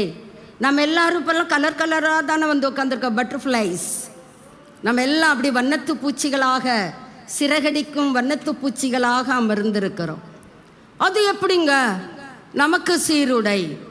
நமக்கு எது சீருடை? கர்த்தருக்குள்ளாக அவருடைய சாயலின்படி நாம் வெளிப்படுத்துகிற பிஹேவியர். நான் தேவனுடைய பிள்ளை, நான் தேவனுடைய மகன், மகள், ஊழியர் என்று நாம் எப்படி நம்மை சொல்லுவோம்? நாம் நடந்து கொள்ளுகிற விதம், பிஹேவியர், அதுதான் நமக்கு சீருடை. அந்த பிஹேவியருக்கு ஒரு பெயர் கொடுக்க வேண்டும் என்றால் இயேசு கிறிஸ்து. நாம் இயேசுவை தரித்திருக்கிறோம். இயேசு தாங்க நமக்கு சீருடை. நாம் இயேசுவை சீருடையாக அணிந்திருக்கிறோமா? நம்மளை பார்த்த உடனே இந்த சீருடையா, இந்த பள்ளியை சேர்ந்த பிள்ளை நிதானிக்கிறோம் அல்லவா? அப்போ நம்முடைய அந்த பிஹேவியரை, நம்மிடத்திலிருந்து வெளிப்படுகிற கிறிஸ்துவின் சாயலை காண்கிறவர்கள் சொல்ல வேண்டும், she is a child of God, he is a child of God, she is a servant of God. நம்ம சொல்லிக்கிட்டு இருக்கக்கூடாது. நான் யார் தெரியுமா? ஒழுங்காயிரு, கர்த்தருடைய பிள்ளை, நான் முட்டி போட்டு பாத்துக்க, அது தேவ சாயல் அல்ல. நீ முட்டி போட்டால் அங்கே ஆசீர்வாதம் தான் பெருகணும். நாம் உள்டாவாக அடிக்கிறோம். நான் ஜோம் பண்ணேன்னா கர்த்தர் உன்னை பிச்சு பாட்டுருவார். யாரை பிச்சு போடுவாருன்னு தெரியாது, நம்மளையா அவங்களையா? நாம் எந்த பிஹேவியரிலே வாழ்ந்து கொண்டு இருக்கிறோம் அதுதான் நமக்கு சீருடை. இப்போ ஜெயிலுக்கு போகிறோம். ஜெயிலில் இருக்கிற கைதிகளுக்கும் என்ன உண்டு? சீருடை உண்டு தானே. இந்த கைதி விடுதலை ஆகிறான். தனக்கு கொடுக்கப்பட்ட தண்டனையின் காலம் முடிவடைந்த பிறகு அவன் ரிலீஸ் ஆகிறான். வரும் பொழுதும் எனக்கு இந்த சீருடை ரொம்ப பிடிச்சிருக்குங்க, நான் இதோட தான் ஊருக்குள்ளே போவேன். எந்த கைதியாவது வெளியேறுவாரா? அங்கேயே வேகமாக சுருட்டி த்ரோ பண்ணிடுவார். ஏன்? நான் யாரு? கைதி. நான் இந்த சீருடையில் வெளியே போனால் என் குடும்பம்தான் என்னை மதிக்குமா? கொண்டா அந்த ட்ரெஸ்ஸை எடுத்துகிட்டு வா. அயன் பண்ணியா புள்ளா? புள்ள அயன் பண்ணியா? கொண்டா உடுத்தி கொள்ளுகிறோம்.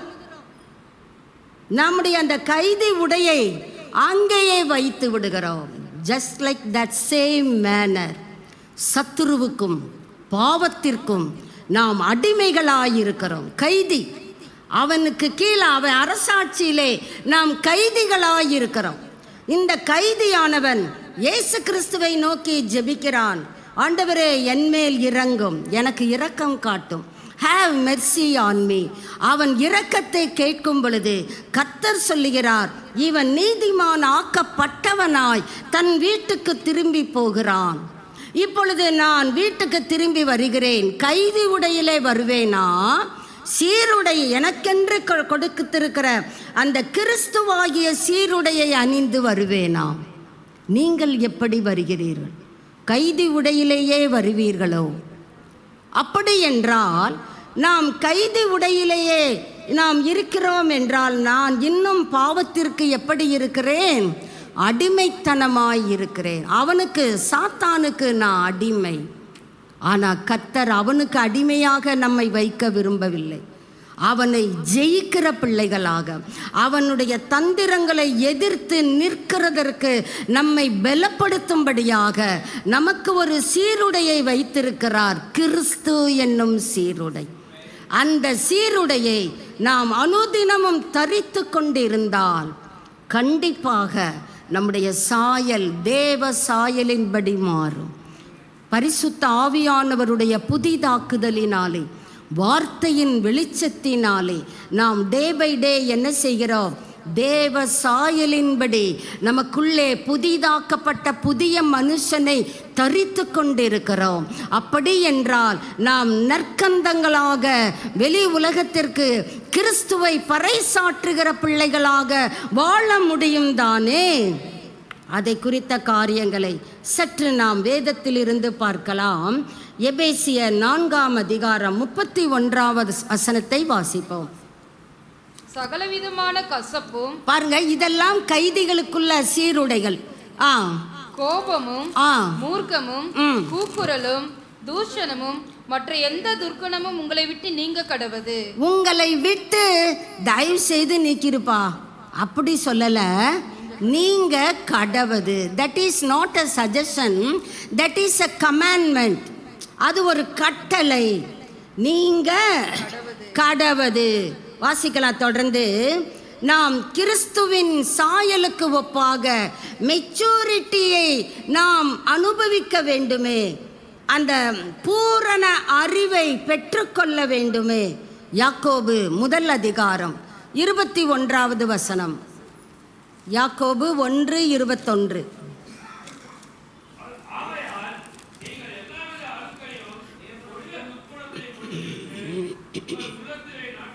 பாருங்க, ஒழிக்க வேண்டிய காரியங்களை, அகற்ற வேண்டிய பழைய மனிதனை அங்கே தொடர்ந்து ஒவ்வொரு இடத்திலும் நாம் பட்டியலிட்டு பார்க்கிறோம். எல்லாவித அழுக்கையும் கொடிய துர்க்குணத்தையும் நீங்க பத்திரப்படுத்தி கொள்ளுங்க. அது கைதிக்குரிய சீருடை. அதை ஒழித்துவிட்டு உங்கள் உள்ளத்தில் நீங்கள் பூரண அறிவடையும்படி விரும்புகிறீர்களா? அப்படி என்றால் உங்கள் உள்ளத்தில் நாட்டப்பட்டதாயும் உங்கள் ஆத்துமாக்களை ரட்சிக்க வல்லமை உள்ளதாயும் இருக்கிற வார்த்தையை எப்படி ஏற்றுக்கொள்ளுங்கள்?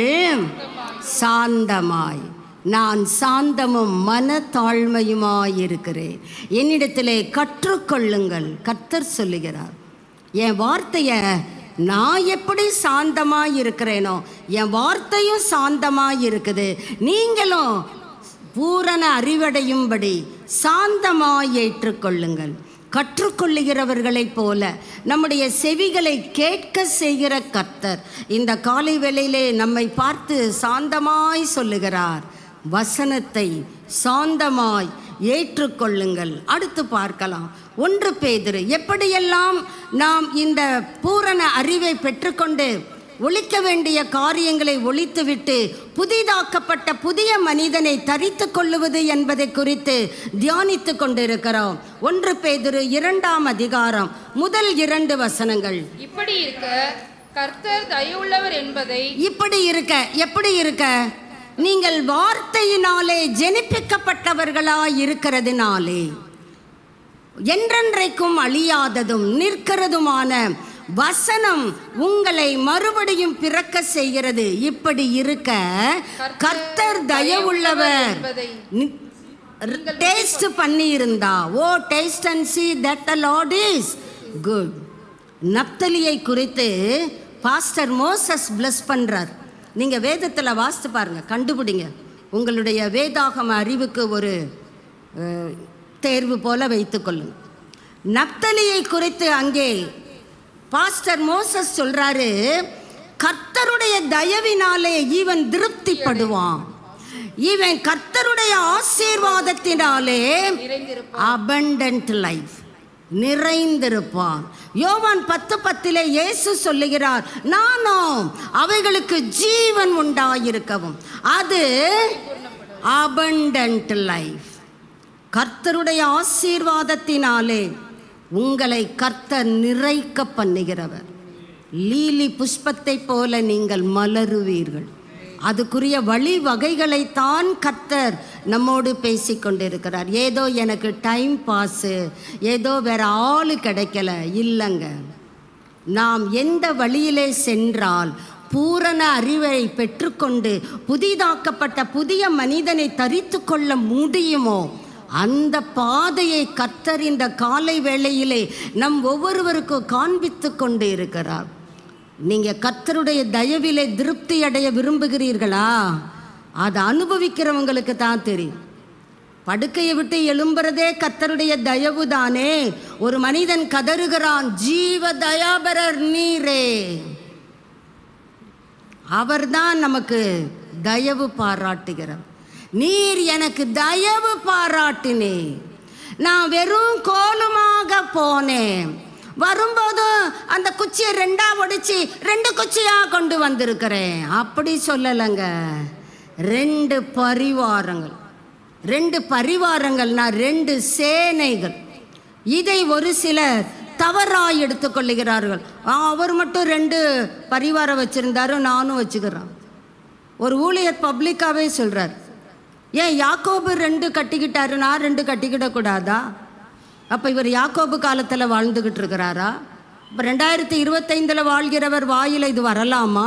ஒரு தேவ ஊழியர் 2 பரிவாரங்கள் 2 சேனைகளுக்கு சமம் என்கிற கான்செப்டிலே அவர் சொல்லுகிறார். கர்த்தரும் அவருக்கு என்ன வாக்கு தந்தார்? நான் உனக்கு சொன்னதை செய்யும் வரைக்கும் உன்னை என்ன செய்வதில்லை, கையை விடுறதே கிடையாது. நம்ம தான் அவர் கையை விடுறோமே தவிர அவர் நம்ம கையை விடுறதே கிடையாது.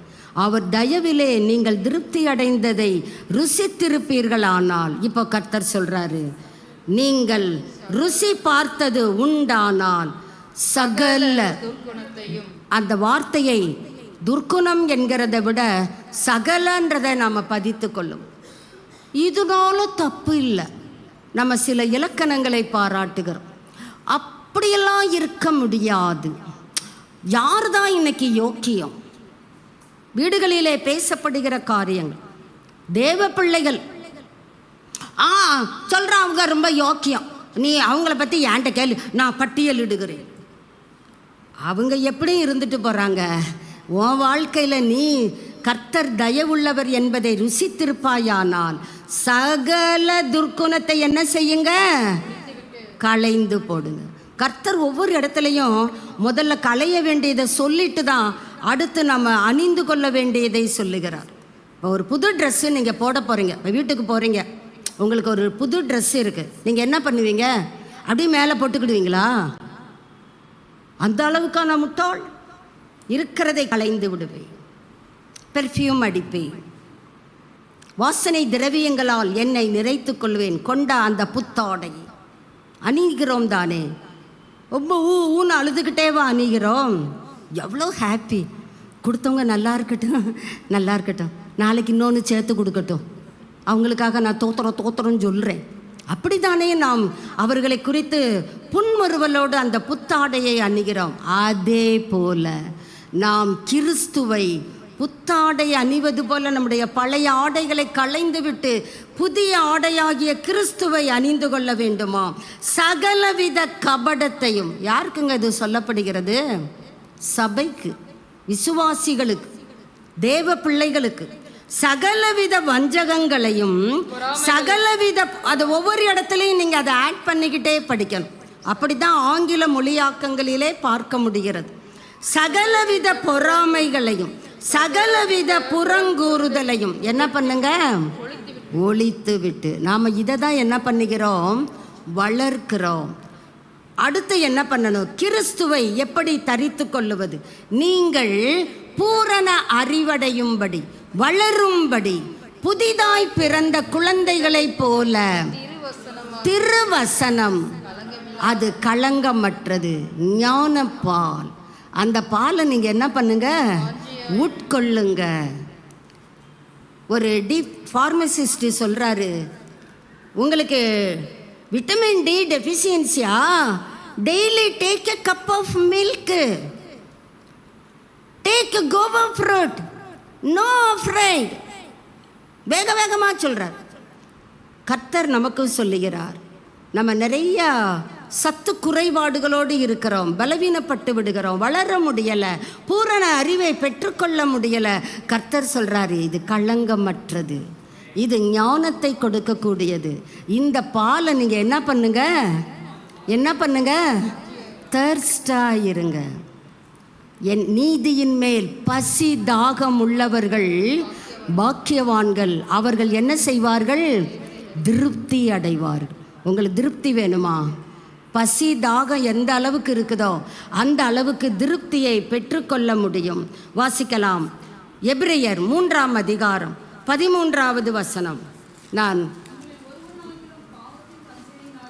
ஒருவனாகிலும் பாவத்தின் வஞ்சனையினாலே கடினப்பட்டு போகாதபடி. நம்முடைய இருதயம் கடினப்பட்டு போய்விடும். சவுல் ராஜாவுக்கு அப்படிதான் கடினப்பட்டது.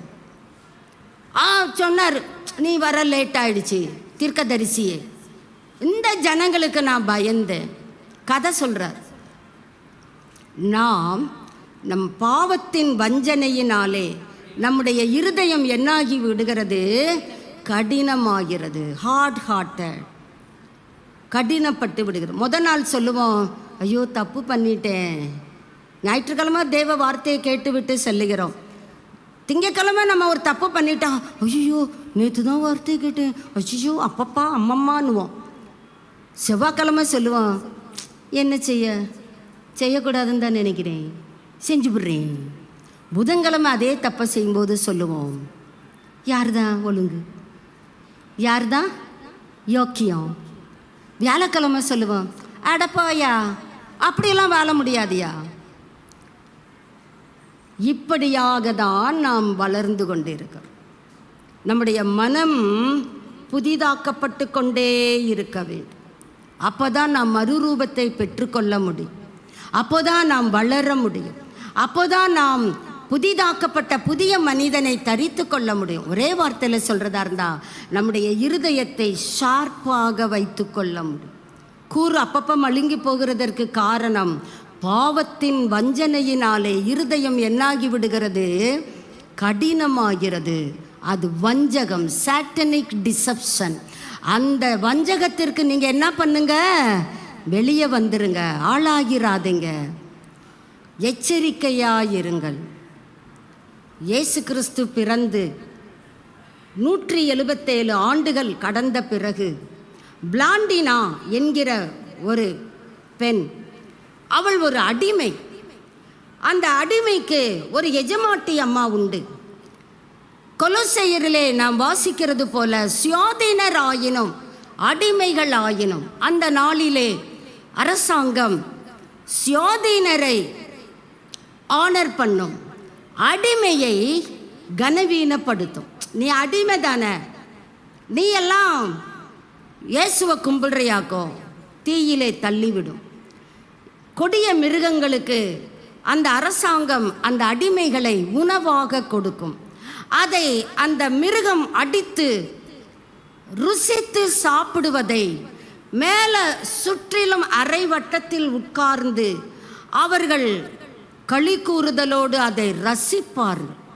நான் கதை சொல்லலை, நிஜத்தை சொல்லிக் கொண்டிருக்கிறேன். இந்த அடிமையானவன் அந்த கொடூர மிருகத்தை பார்த்து நடுங்கி கொண்டிருப்பான். பாய்ந்து வரும் அந்த மிருகம், அதை மேல் இருக்கிறவர்கள் கரம் தட்டி ஆர்ப்பரிப்பார்கள். கம்பீர சத்தத்தோடு அதை மிருகம் எப்படி இந்த அடிமையை டேஸ்ட் பண்ணுகிறது, உண்கிறது. இந்த பிளாண்டினா இயேசுவை இரட்சகராக ஏற்றுக்கொண்ட அடிமை. இவளுக்கு ஒரு எஜமாட்டி உண்டு.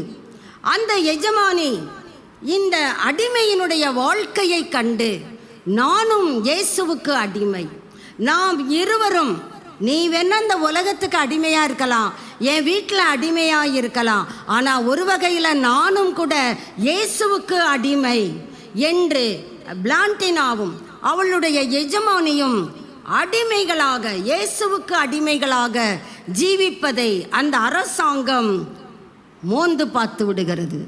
அவர்கள் இருவரையும் நெருப்பு உள்ள ஒரு குண்டத்திலே தூக்கி எறிகிறது. 177வது ஆண்டிலே இது நடந்த சம்பவம். இதற்கு அடுத்தபடியாக ப்ரூஸ் என்கிற ஒரு தேவ மனிதர் இதை பகிர்ந்து கொள்ளுகிறார். இயேசு கிறிஸ்து பிறந்து 202 ஆண்டுகள் கடந்த பிறகு, கிட்டத்தட்ட இயேசுவுக்கு பிறகு அநேகமாக எல்லாருமே, பவுல் அப்போஸ்தலன் கூட, ஸ்தேவான் கூட இரத்த சாட்சிகளாக தானே மரித்திருக்கிறார்கள்.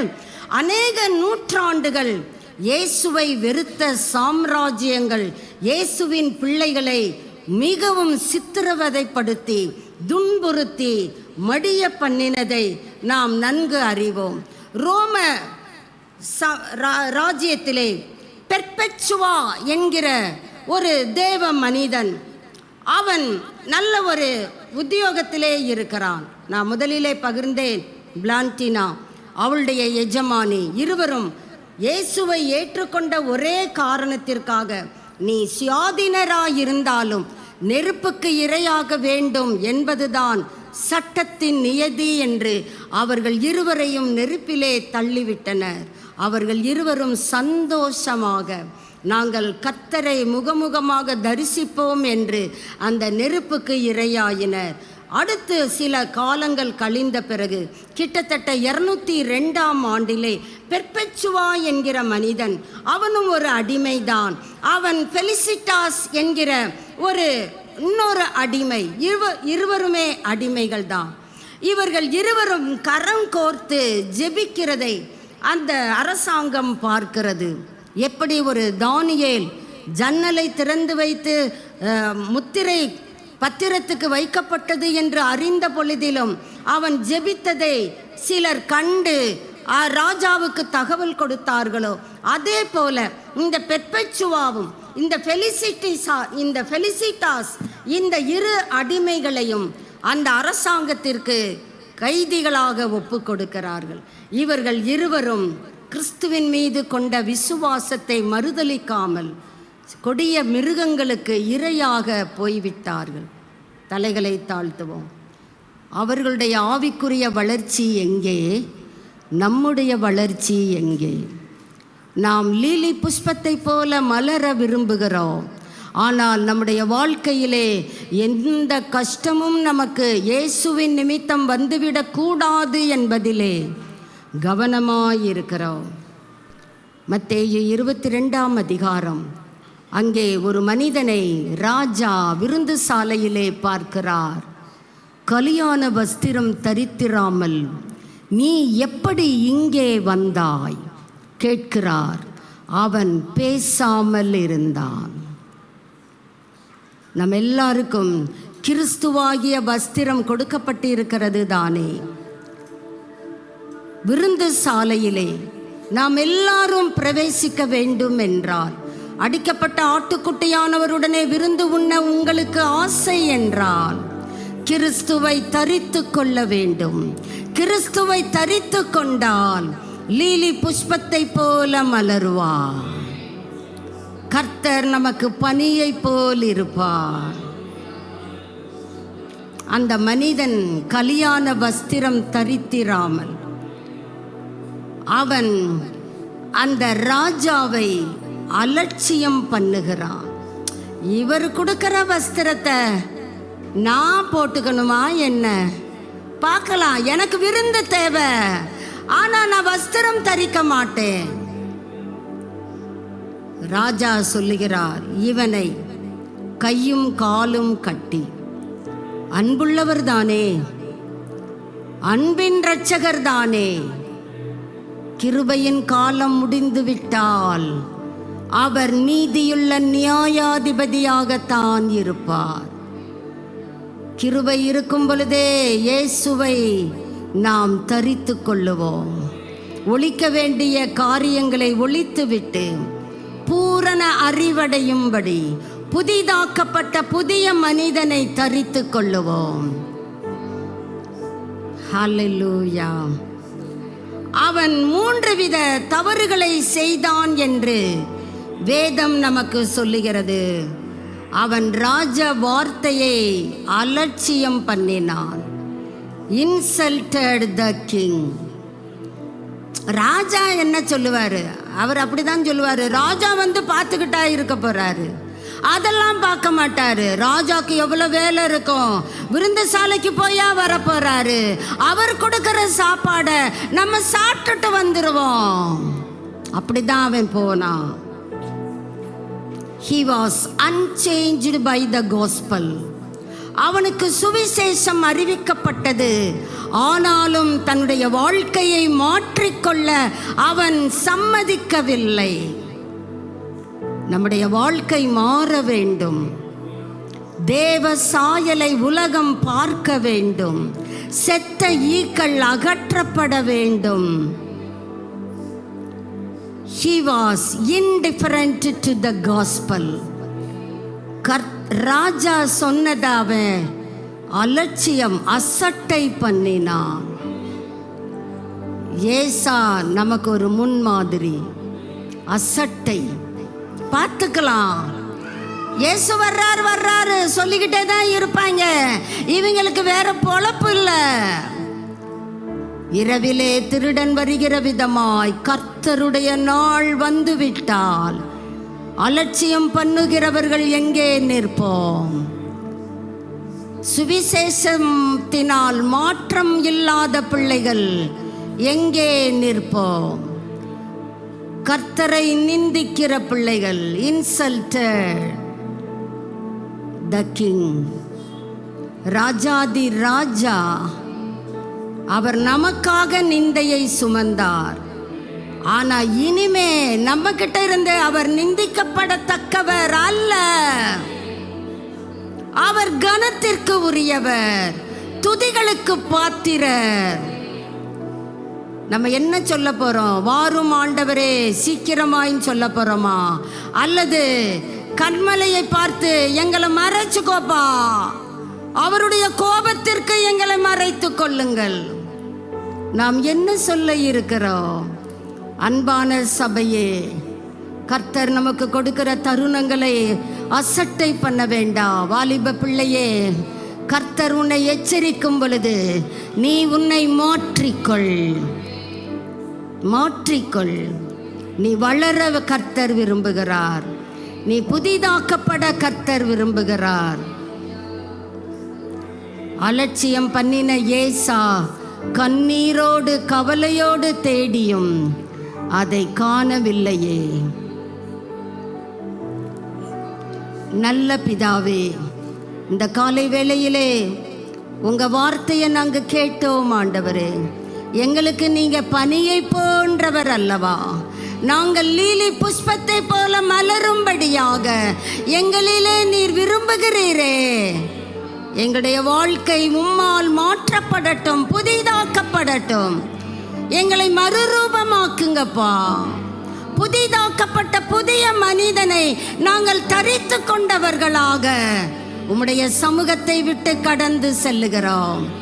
இயேசு கிறிஸ்துவை நாங்கள் தரித்து கொண்டவர்களாக ஒவ்வொரு நாளிலும் தேவ சாயலின்படி நாங்கள் வாழ, உம்முடைய வெளிச்சத்தை மற்றவர்களுக்கு பிரதிபலிக்க ஆவியானவர் எங்கள் ஒவ்வொருவரையும் உருவாக்குவீராக.